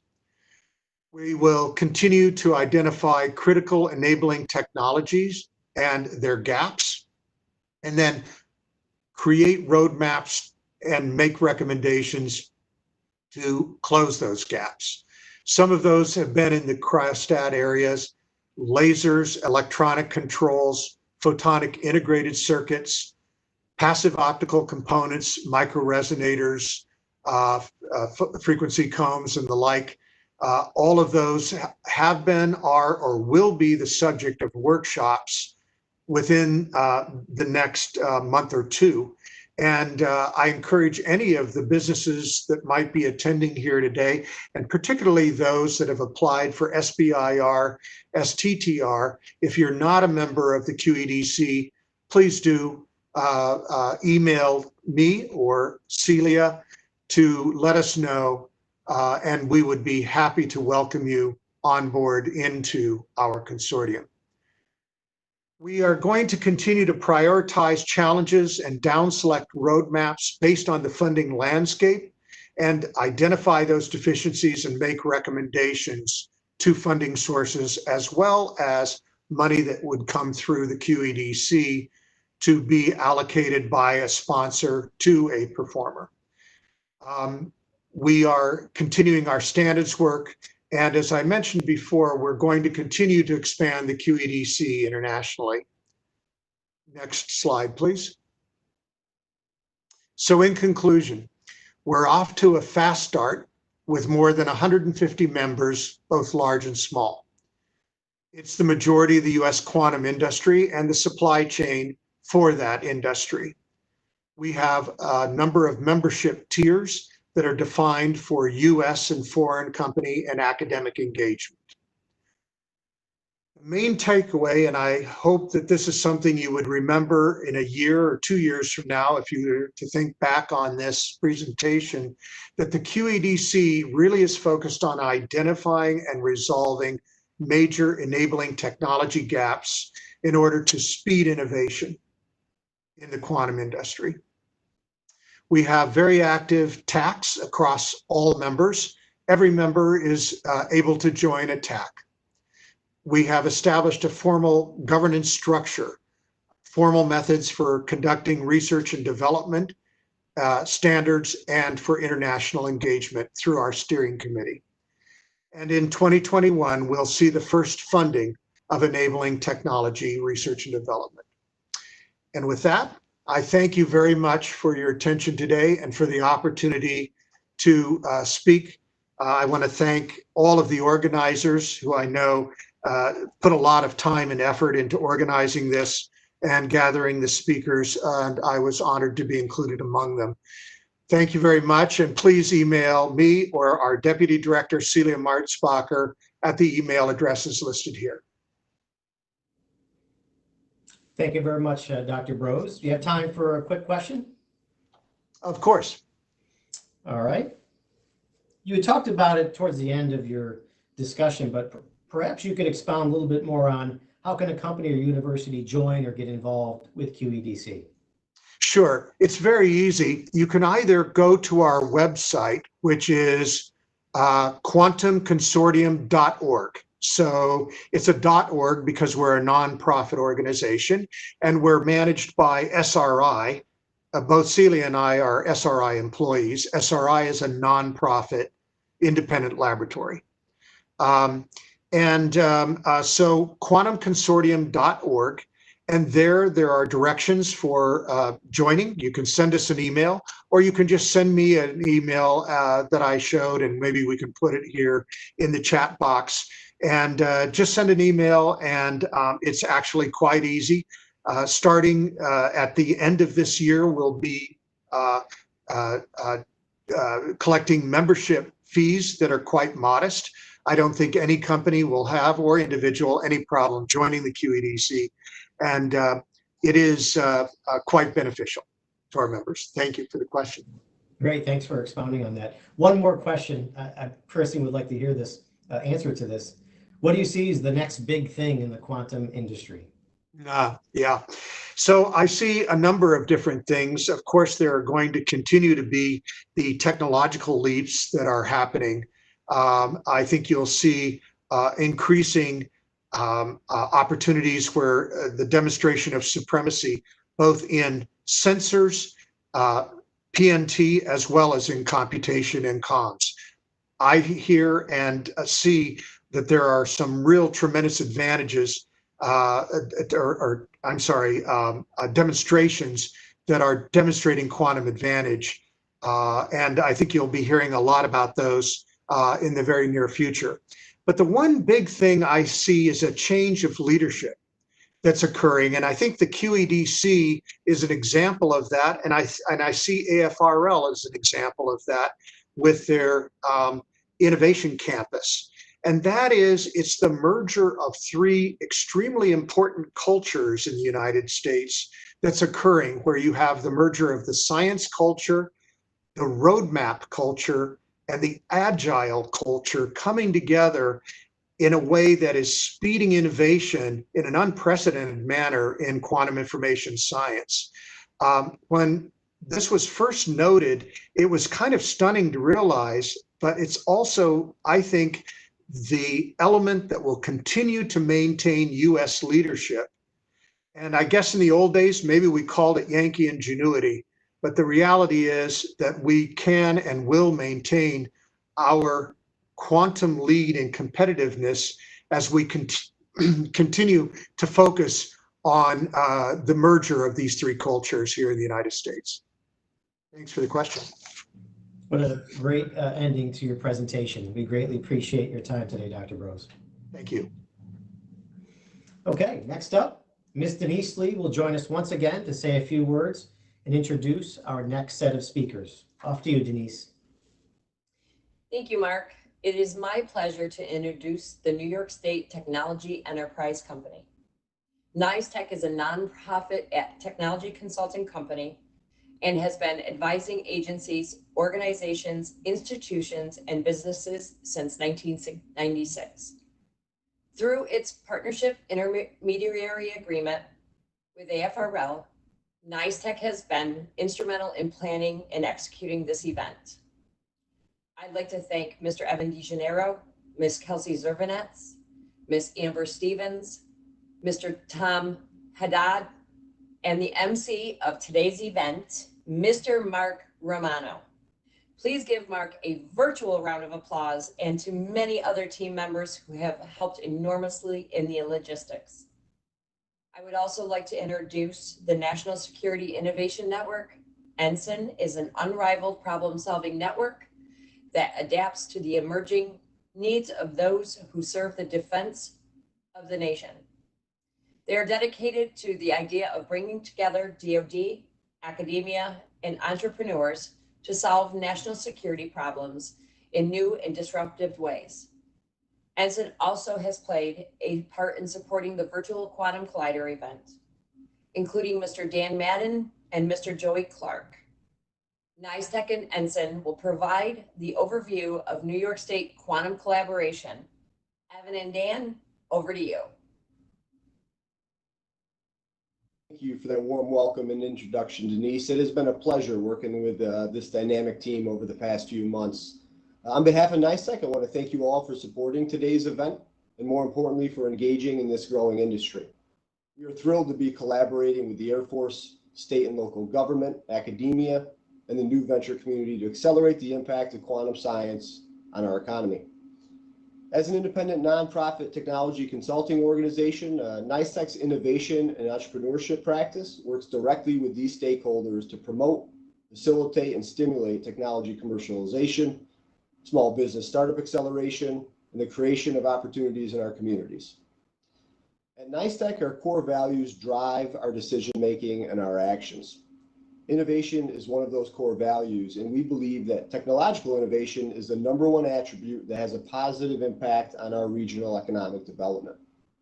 As such, we strive to be a catalyst for technological innovation and, as a result, economic growth within New York State. With me today is one of our key partners, Dan Madden from the National Security Innovation Network.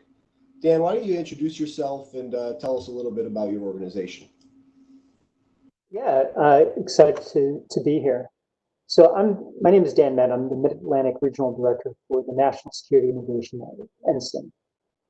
My general background: served in the Marine Corps, worked on the Hill for a few years for a member of the Armed Services Committee, had the opportunity to work at a think tank called the RAND Corporation for about a decade, working on everything from special operations to major wars, principally focusing on capability requirements and modernization portfolios. NSIN has a great mission: building networks of innovators to solve national security challenges. We're drawing people from across the venture, academic, and defense communities to come up with innovative solutions. Our programs in general are focused around bringing new people, new ideas, and new partners to the Department of Defense. New people might be through an internship or a fellowship or a rapid hiring action. New ideas might come through a hackathon, or we're partnering university students with DoD challenge sponsors. New partners might come through a startup accelerator program or small business innovation research or work topic. Ensign actually has a great deep history in New York. It actually emerged out of a summer study conducted over at NYU way back in 2016. So I think this is having the opportunity to talk about defense innovation technology in quantum is a great opportunity for us and very appropriate. Dan, that's actually it's interesting to hear, how Ensign, the original concept developed out of NYU. Can you talk to us more about, the history of New York and defense innovation? Yeah, that's a wonderful topic. So New York's actually been a part of two of the great military revolutions of the 20th century. So the first, of course, was the nuclear revolution. That's transformed international relations, the way that wars get fought and the way that we hope wars don't get fought. The first nuclear fission reaction in the United States was actually conducted in New York City by physics greats Enrico Fermi and John Bunning. The University of Rochester School of Medicine actually played a key role in development of the radiological health in medicine required for protecting and managing the health of scientists, civilians, and military personnel. And of course, the Manhattan Project's first headquarters was located at 270 Broadway in Manhattan. So that was one transformation. That was one revolution. Second revolution for the military was actually precision strike. That really changed. I think it's in some ways difficult for people who aren't immersed in the military to really understand how profound the transformation of precision strike really was. It was so great that when we began to develop these sort of reconnaissance strike capabilities, the ability to closely match sensors and communication systems and the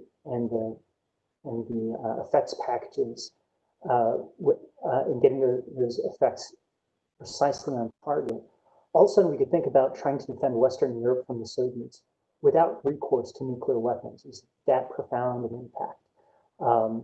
For those of you that are sort of history geeks, that gets back to sort of the assault breaker concepts from the 1980s, which are really the roots of how we fight today.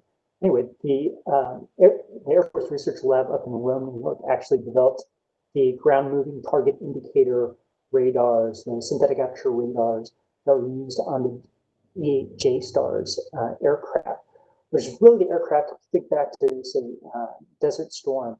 That's how we create near transparency on the battlefield for major armored capabilities. So, of course, it's terrible today to be in a position where you get ambushed by a small group of insurgents, but it's a much worse sort of scenario to be in a position where you're getting ambushed by an armored division. So this was a really important capability increment. And beyond those kinds of military revolutions, AFRL, I think, is continuing to play a key role, both on, obviously, with everything that we've been talking about in quantum today, but also with sort of closely connecting the way Silicon Valley has revolutionized software development with the way that we do software development within the Department of Defense, the way that we get new increments of capability, moving us from sort of the traditional waterfall approach to software development to more of the agile development approach using Silicon Valley. So that they helped develop the technology for integrating that into the distributed common ground systems. That's the Air Force's and the Department of Defense's chief intelligence platform with tremendous effects, right? So we've gone from it taking, say, 18 months in order to develop a new capability and get it fielded to as little as 10 days. Moving the field of a new capability increment from, say, $100,000 proposition to just $1 million. So really exciting stuff, but the Department of Defense's footprint in New York is obviously much broader than that. Clearly, the New York National Guard played a critical role in the response to Superstorm Sandy. And really, there's a really significant footprint ranging from all the way upstate with 10th Mountain Division up at Fort Drum down to Fort Hamilton down in Brooklyn. Ensign has some great partners across the state, including Columbia University, RIT that we partner with to conduct Hack for Defense classes. Partnered with NYU Stern's Endless Frontier Lab, which is a deep tech accelerator, to identify very early stage companies that have impressive technologies. The startups that we see coming out of the state, coming out of New York with important defense applications, yes, on quantum, but also on unmanned systems, space, communications, AR, VR, distributed ledger tech, as well as seeing some really strong growth stage ventures. So really exciting stuff. So Evan, that's a lot of background on the defense innovation tech and its history in New York. Quantum and defense innovation clearly entail sort of deep tech, hard tech. A deep science and technology expertise is required to build competitive advantages in the ecosystem. Can you talk about the kind of advantages that New York academic institutions sort of create for entrepreneurs in this space? Yeah, absolutely, Dan. I mean, some of those examples are great examples of what has taken place here. As you mentioned, New York has a substantial and important history when it comes to technological advancement, and more importantly, in having game-changing impact to our nation. This isn't by mistake. The collaboration between academia and industry to solve problems together has put a critical component and continues to provide an advantage in the technology commercialization process here. The world-class set of universities within New York, combined with embedding industry challenges throughout the learning process, is what I think makes this approach sustainable. Our educators and students are creating a culture of learning and discovery as they conduct transformational research in quantum science and engineering with the end customer needs in mind. And I think that's an important piece of this. These include public universities at the SUNY and CUNY system level, and also private universities like Cornell, Columbia, as you mentioned, Clarkson, Syracuse, and many others. I think this problem first, solution second approach, that's what it comes down to, and they're building the next generation of our quantum smart workforce in the process. This unparalleled capacity for collaboration across the state with government, community, and industry generates a number of components that are critical to our quantum future in my mind.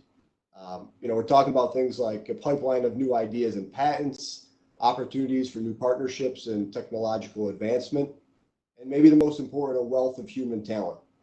Our universities here in the state are working hard to educate, train, and apply this workforce to solve the most challenging problems that we have in quantum, AI, cyber, and other areas. So, I can't say enough about the strong set of universities that we have throughout the state, and the opportunity that people have to work closely with them. So, we hear a lot about federal investment. Obviously, the federal government invests heavily in research, at the academic level. Could you talk about how federal funding has impacted New York's competitiveness in this state? Yeah, absolutely. Like we were saying before, this is obviously still very hard tech, right? And that requires a lot of resources and really public investment to make meaningful progress. And I think that's part of why we're all here today. Stepping back for a moment from the specifics of the quantum R&D in New York, defense R&D actually plays a big role in New York in the development of IP here. So just since the beginning of 2019, more than $5 billion in defense research and development has been conducted in New York across more than 400 entities in New York. So that means there's actually a really robust defense industrial and innovation base here in New York. In terms of what's been going on with quantum funding, a lot's actually changing in real time because of this, how central quantum has become to international competition. But so if you look over the last few years, since say 2014, if you look at National Science Foundation quantum funding, there's been over $120 million executed here in New York, second only to one other state. Cornell, Columbia, University of Rochester, Syracuse have all been executing really significant amounts of research for the National Science Foundation, with over a dozen awards each just focused on quantum. And you're seeing this play out in terms of outcomes, right? So New York State's actually leading the country in the number of quantum patents, over 140. It's only twice the number from the next highest state. Like I said before, a lot's changing because of how central this has become to the way that states are sort of competing for the future. And so just in the last year that the US administration has committed to spending over $500 million on quantum technology. At least that's the request to Congress. $25 million of that is supposed to be set aside for creating a quantum internet connecting 17 national labs. So this is a really big push that's coming, and I think it's going to be really exciting to see where that all takes us. And that's all sort of federal level stuff, and obviously just sort of pushing money out the door does not create an innovation ecosystem itself. Could you talk about the kinds of support that entrepreneurs in New York can find? Yeah, absolutely. You know, at the beginning I mentioned in my intro that innovation is one of our core values at NISTEC, and the strong position on backing innovation programs is on purpose. It directly aligns with our partners throughout the state and the country, like Ensign's. We believe this spurs collaboration, investment, and statewide advancement here in the communities that we live and serve. Our government agencies within New York have a very similar stance on this. Empire State Development's NISTAR division, for example, their programs and centers emphasize the importance of working with industry as a way to leverage New York State's technology strengths to produce new products and services. This is very similar to how I described our academic alignment with working with industry. Along with within NISTAR's system, they have 70+ funded facilities and tools that are really designed to enable growth. The state also offers different incentive programs for innovation, incentive programs for that foster collaboration with research institutions at the federal, state, and local level, private level. So, on top of that, private and academic innovation programs and investment funds play a significant role in supporting this ecosystem as well, along with advanced manufacturing and prototyping facilities. The slide that's up right now is actually a very small snapshot of what exists across the state. But basically, no matter where you are, an entrepreneur can access a highly supportive and connected network to move their transformational idea forward. You could be out in Buffalo with 43 North, in Central and the Mohawk Valley. There's numerous programs like Idea New York and Genius New York. In the Capital Region, there's the Innovate 518 Innovation Hotspot Program and Ignite U New York. And obviously downstate, there are numerous programs. One in particular, the New York City EDC supports many programs that have significant impact locally. And it's more than just job growth for these state and city funded programs. It's about sustainability. It's about the future. It's about training the workforce. It's not just a one and done to move on. It's to be a part of that transformational movement. I guess a short answer is the ecosystem has a lot of different tentacles. Federal funding, plays a key piece of it, but the federal government is not alone. At the federal, state, local, and private sector level, there's significant interest in this, and everyone is jumping in to work together to identify mutual value and goals. So that's really exciting to see. Obviously we talked a lot about different types of funding. One area we haven't talked too much about is private investment. How is the investment community looking at the quantum industry? Yeah, so I think it's still early, but you're beginning to see sort of the big name VCs really begin to play in this space. There've been really a handful of big deals over the last half decade. Rigetti is obviously one of the really more mature sort of growth stage companies out there. IonQ, StrangeWorks, Quantum Machines, Quantum Circuits. So the VCs that have been putting money into these sort of big deals, those include firms like Lightspeed Ventures, Battery Ventures, Sequoia, NEA, A16Z. So these are really sort of big name ventures. So the fact that they're getting into it, I think, indicates that they see a lot of upside to it. As a general matter, you're seeing them get more into the software and the hardware. I think that in large part for the more hardware intensive kinds of solutions, they're tending to leave that a little bit more towards the late stage quantum tech companies, the tech giants that are also playing heavily in all of this, as well as the research institutions that are doing really basic research to solve some hard problems. But that still leaves a lot of play for startups, right? So those very big players are they're partnering with earlier stage companies. They're collaborating together. You're seeing some acquisitions. For those earlier stage companies, for those investments that are going there, they seem, like I said before, they're more going after software. You're seeing them make these sort of middleware plays where they're trying to facilitate access to shared quantum resources, or they're trying to provide services that will take corporate problems and sort of shape them in a way that makes them sort of more tractable and for quantum computers and sort of leverages the really unique properties of quantum computing.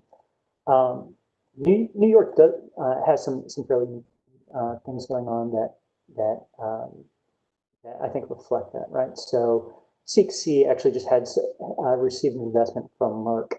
When you think about the kinds of technology verticals that quantum computing companies are trying to service, you tend to think about aerospace, think about pharmaceuticals, you think about any place where quantum can have a big impact on for solving really unique problems, finance, energy. And so Merck, which is a big pharmaceutical, their CVC made this investment, right? You also have New Lab, based out of Brooklyn, just made an investment in SeekC. So I think there's a lot of interesting and exciting things going on. More broadly, in terms of the ways that VCs are engaging the defense innovation space, and take a look at Venrock, and take a look at Lux Capital, EPC. These are some of the sort of better known VCs that are out there that have taken national security pretty seriously as they develop their own portfolios. And you're beginning to see it not just at the VC level, but also, I think, and perhaps this is reflective of what's happening in the broader economy, some of the downward pressure on our economy. But at the level of angel investors, we're starting to see a lot more interest in defense innovation as well. So North angels. So again, there's a lot of really exciting things going on. But look, I think that we're about to get the hook. Working with NICE-Tech has been great on this project, but also looking forward to working with NICE-Tech on other things in the future to help develop that great defense innovation ecosystem here in New York. Really appreciate AFRL having me on today. So I think I'd better hand things off at this point over to Mark. Thanks, Dan. I appreciate your time today. Great. Evan and Dan, thank you so much for taking the time today to talk about the resources that New York State has. It's amazing to see all the wonderful universities and companies and organizations that are furthering the quantum discussion. So thank you. As we near the end of our event today, I'd like to welcome back Dr. Michael Haydick one more time. Dr. Haydick would like to offer some final sentiments and introduce our last speaker of the day. Dr. Haydick, over to you. Thank you, Mark. So it's been a great day today. We've been receiving a lot of positive comments, a lot of great feedback. I know there's a lot of people out there on the WebEx as well as on the live stream. So please keep the questions coming. If your questions weren't answered today, we're just talking about it. We're gonna roll them up and try and get them to the speakers to then go back and answer. Certainly, the discussion doesn't end here. I know there were some questions that I didn't get to on the Open Innovation Campus. Please feel free to get in contact with Denise. I think Denise Lee, everyone has their info based on the registration. She'll get info to me if there's questions or partnerships we need to discuss or talk further about. Myself and Ms. Karen Roth, who's actually leading the development of the OIC for the Information Directorate, and we'll work that channel and work that collaboration. So with that said, I'd like to now introduce Colonel Timothy J. Lawrence, who is the Director of the Information Directorate, as well as the Commander of Detachment 4 AFRL in Rome, New York. Colonel Lawrence oversees staff of 1,200 military, civilian, and on-site contractors, executing an annual budget of about $1.8 billion. When we think of Rome, we model ourselves and brand ourselves as Rome equals C4I in cyber. So it's command, control, computers, and communications. I is for intelligence, and cyber, of course.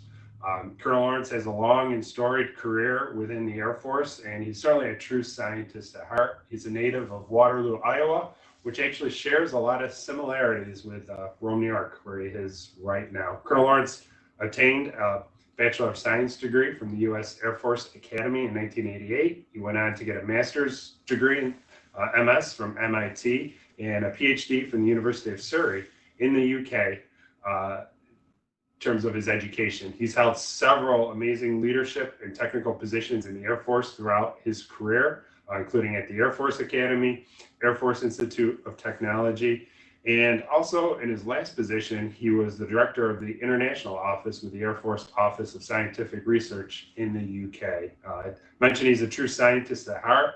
I feel like Falcon Sats, things he did at the Air Force Academy and in early partnerships with SpaceX, pretty amazing.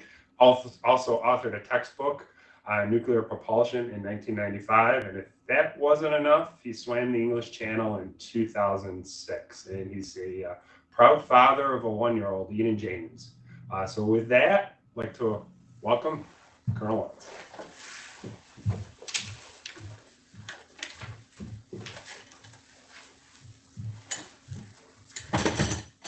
So thank you, Mike. For those of you out there, yes, this is a Navy mask.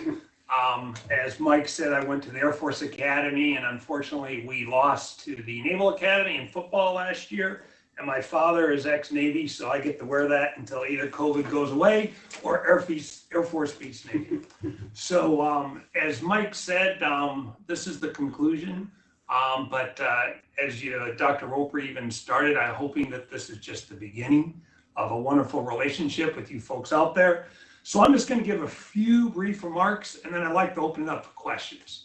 And as Mike eloquently said, for those of you that sent in a question and the speaker didn't have time for, we are going to keep those and get those to the speakers, and then we'll get back to all of you. If you'd like to talk to someone who's still online, a lot of our speakers are still online. We can set that up. But just now to kind of tee it up, if you have a question for me, I'd be more than happy to answer it after I just give a few brief remarks.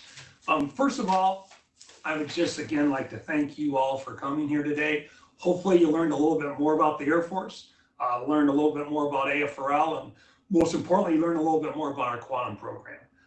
We're very happy to be engaged with this, and again, appreciate all your time. The speakers were great.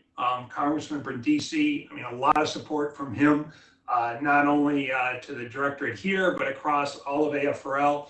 He's a huge advocate of quantum, and all the resources that he's able to bring in for us, we're going to use to the best of our ability. Dr. Roper, who, as I said in the introduction of Dr. Roper, this is really his idea that we just executed. Hopefully he's going to be proud with the product. He mentioned Collider number 2. But Dr. Roper has high standards, but we're hoping, just based upon how today went and all of the great proposals that you put together, we are going to do this next year because, as everyone said so far, this is a way that we'd like to go. I really like his idea of Q-Day. That would trying to get stuff in the field, trying to get accelerated is again why we've taken time to engage with you and get all of your wonderful ideas to hopefully help us get Q-Day moved to the left, as Dr. Roper would like us to do. Professor Preskel, What a great talk as far as letting us know where we are as far as quantum computing and the NISC era, and also more importantly, showing where we need to go. I always love hearing Professor Presco talk. It really also emphasizes why I got a low grade in quantum mechanics when I took it at MIT. Mr. Shahady talking about linking up relationships and unifying. I think that's a very important message. Getting small businesses engaged with academia, that's really what the STTR program is all about, which we use today. I think in getting academia and industry aligned, working for the Air Force, DoD, and other government agencies is great, and Mr. Shahady is a key enabler of that. Mike went into great detail about the Air Force and all of our quantum programs, showing where we are in the near, mid, and far areas, which is a really, for those of you interested in where the Air Force is in the programs, Mike's talk is a great reference. I suggest you look at his charts. Sri and Cheryl from OSEA talked about their quantum programs, introducing Dr. Joe Rose, who's the executive director of the Consortium. Joe showing the 150 members. I thought that was another big takeaway for you out there. It's a huge resource. Hopefully for some of you, you may now want to join it. I've been to a couple of meetings as it initially took off. He's got a wonderful group of people. And again, if we are really going to look at strategic alignment and bettering ourselves across all domains, the QEDC is going to be a key enabler of that. We also use Joe. He is our AFRL Senior Quantum Advisor, and he's helping us in our strategic direction for what we're going to do in our quantum program across AFRL. Evan and Dan kicked off about what we're doing with the state of New York. One of the big things here, and again, this isn't just to the, I mean, a lot of it's at Rome, but we are leveraging it with all of our AFRL partners, is using state of New York resources to, again, expand quantum to our nation and give us great capability. I would like to thank folks right now. This, again, was a huge team effort. A lot of it was across AFRL, from the different directorates, from a technical side, from a PA side, from a contracting side, evaluating materials, setting up content, executing this in a virtual way. You know, we executed on the exact same day that this was supposed to be in New York City at the Brooklyn Bridge. So with no schedule slip, going through all that just shows the amazing team that was enabled to do it. The Air Force Small Business Office was instrumental, NISTIC and INSIN. We also got some great tips from the YouTube and WebEx consultants as we were going through this. So again, wonderful work. So before I turn it over to you, just people are asking, where's the future? I think one key data point for you, the folks out there, is if you look at the 4 areas, we received the most amount of proposals in communication and networking. Second was in process and computing. Third was in timing, and fourth was in sensing. So that was just at least how it shook out for this year, which I was a little bit curious about. I was expecting it that it may have been resourced in different ways. We do have 35 million that is going out in phase 2.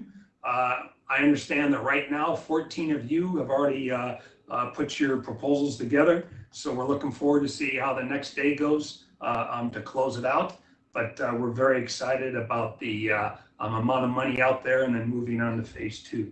All across AFRL, our annual budget is about 25 million in quantum. I would say right here at Rome, we're focused on networking and computation. The other areas that Mike went into detail are spread out among the other directorates, but that's kind of our big focus here. So what's going to be going on in the near term? Mike already went into the Quantum Information Summit that we're going to be doing jointly with AFOSR. Very excited about that. Basic research in this area, $1 million out on the table. We like to give about 3 grants in each of the 4 areas. So more to follow on that. There'll be an announcement. So I look forward to having you potentially participate in that. We already talked about Open Campus. I think the big thing to highlight is that it's going to be focused on quantum, cybersecurity, and artificial intelligence. Mike and the team has established some very high goals, but that's how we feel we're going to make this executable, set high goals, especially in the short term. We want to have 100 partnerships in 2 years, which is going to be a huge focus for the team to go out there and do that across those domains. Right in the near term, using the virtual environment we're in now, we're going to do short course with the Air Force Academy in quantum computing and machine learning, which again, education is a key enabler in the open campus. So those are going to be going on in July, which we're very excited about. And then last but not least, as far as Air Force Research Lab, we have the SAB coming up in November. It's going to be focused on quantum assisted PNT. And I know that Dr. Jeff Hebert out of our Sensors Directorate and Dr. Joe Brose will be really engaged with that with many other teammates as well. So I think just to kick it off, that's just some summary remarks. I know Mark may have a few things other with that. I'd really like to use the remaining time to send it over to you for possible questions. Great, thank you, Colonel Lawrence. We do have some questions that have come in. Don't know which of the presenters are still here, but I'll go ahead and ask it. And if you're comfortable answering it, Colonel Lawrence, by all means, do so. Here's one. With the current situation that our nation is in with coronavirus, do you still plan to continue hiring new personnel, co-ops, or run your summer program? It's a great question. The answer is yes. We are doing our internship program this summer virtually. We also, and the intern programs is for undergrads, graduate students, and PhDs and postdocs. We also, we have a visiting professor program. We're doing that virtually as well. So those are all engaging. And today is Monday, just last week, we've already just hired 4 new people. I mean, there's some paperwork we have to do, especially based upon the location and where the individuals are coming from, but we're trying to keep the mission going as best as we can. I would say nothing is stopped, maybe just delayed. That's good to hear. Another question, this looks like this might be for you as well, sir. Other than quantum, what disciplines will AFRL be hiring from in the future? Well, if you look at our mission set, I would say anything, and this is a weak answer, but anything in science and technology. That's what all our directorates do. As Dr. Roper said, we have a lot of tough challenges in science and technology that the military needs. So it doesn't matter if you're a mechanical engineer, electrical engineer, quantum, particle physicist, mathematician, operations research analyst, the whole gamut is out there as well. But also the business ops. We need better business processes as well. So looking for people that's good in finance and contracting and all of those vital areas too. That's great. You mentioned the Open Innovation Campus. Here's a question regarding that. What types of R&D projects within the Open Innovation Campus will external partners be able to collaborate with? Well, right now, I mentioned the 3 areas. It's going to be focused on quantum, artificial intelligence, and cybersecurity. From that, we've identified challenge problems. And I would say there's probably about 5 to 10 for each of those areas. We're still fleshing out the details, but when we're ready, you know, as Mike said, we have a goal to launch this by August. So once we're at that point, those challenge problems will be sent out to the world. And if you have an idea, a process will be enabled so you can get your ideas to it. And then we'll look at, you know, starting the collaboration. We've already kickstarted it. Mike mentioned some of the partners. There's a few others out there as well that we will engage with. So, but again, we have the goal for 100 partners. So there's going to be a very good marketing job from our side to get that information out to everyone. Looks like we have 1 or 2 more here. Are there other technical areas of interest at AFRL Rome other than quantum? Yes, we're divided into 4 core technical competency areas. So quantum is actually part of our extreme computing group. So it's just one part of that portfolio. we're doing, Dr. Roper talked about bio-inspired research. We have efforts here in neuromorphic computing.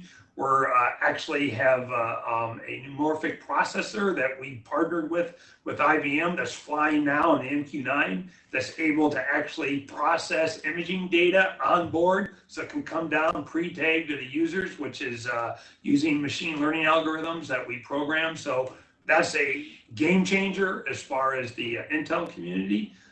We're doing work in cyber, and that's both on the offensive and defensive side. A lot of programs in that area. We have another project called product exploitation, and that's taking lots of data and processing it, fusing it to make it more enabled to the end users, and there's a variety of technologies for that. We're doing work in counter UAS. We have a program now that we've transitioned to Lifecycle Management Center that's being fielded around the world. And then, I would say communications is another big area. We have a program where it's called ATAC, where we have apps on your phone that can be used for enabling technologies. But if you look at it, we have a briefing out on our open domain website that anyone can look at that goes into greater details across those portfolios. I could go on for an hour talking about each of those sub-programs, but I think just looking at it as a whole, those are our big areas. Great. Looks like we have one final question, if you don't mind, sir. Can you describe some relationships with academia or corporations within New York State? Okay, I would say probably the strongest one that we have right now is with SUNY. The whole SUNY system. We do a lot of grants with them, applied research as well. We do a lot of work with their faculty. They've been instrumental in helping us with setting up the Open Innovation Campus, just because we want to leverage all of their academic connections they have across the network.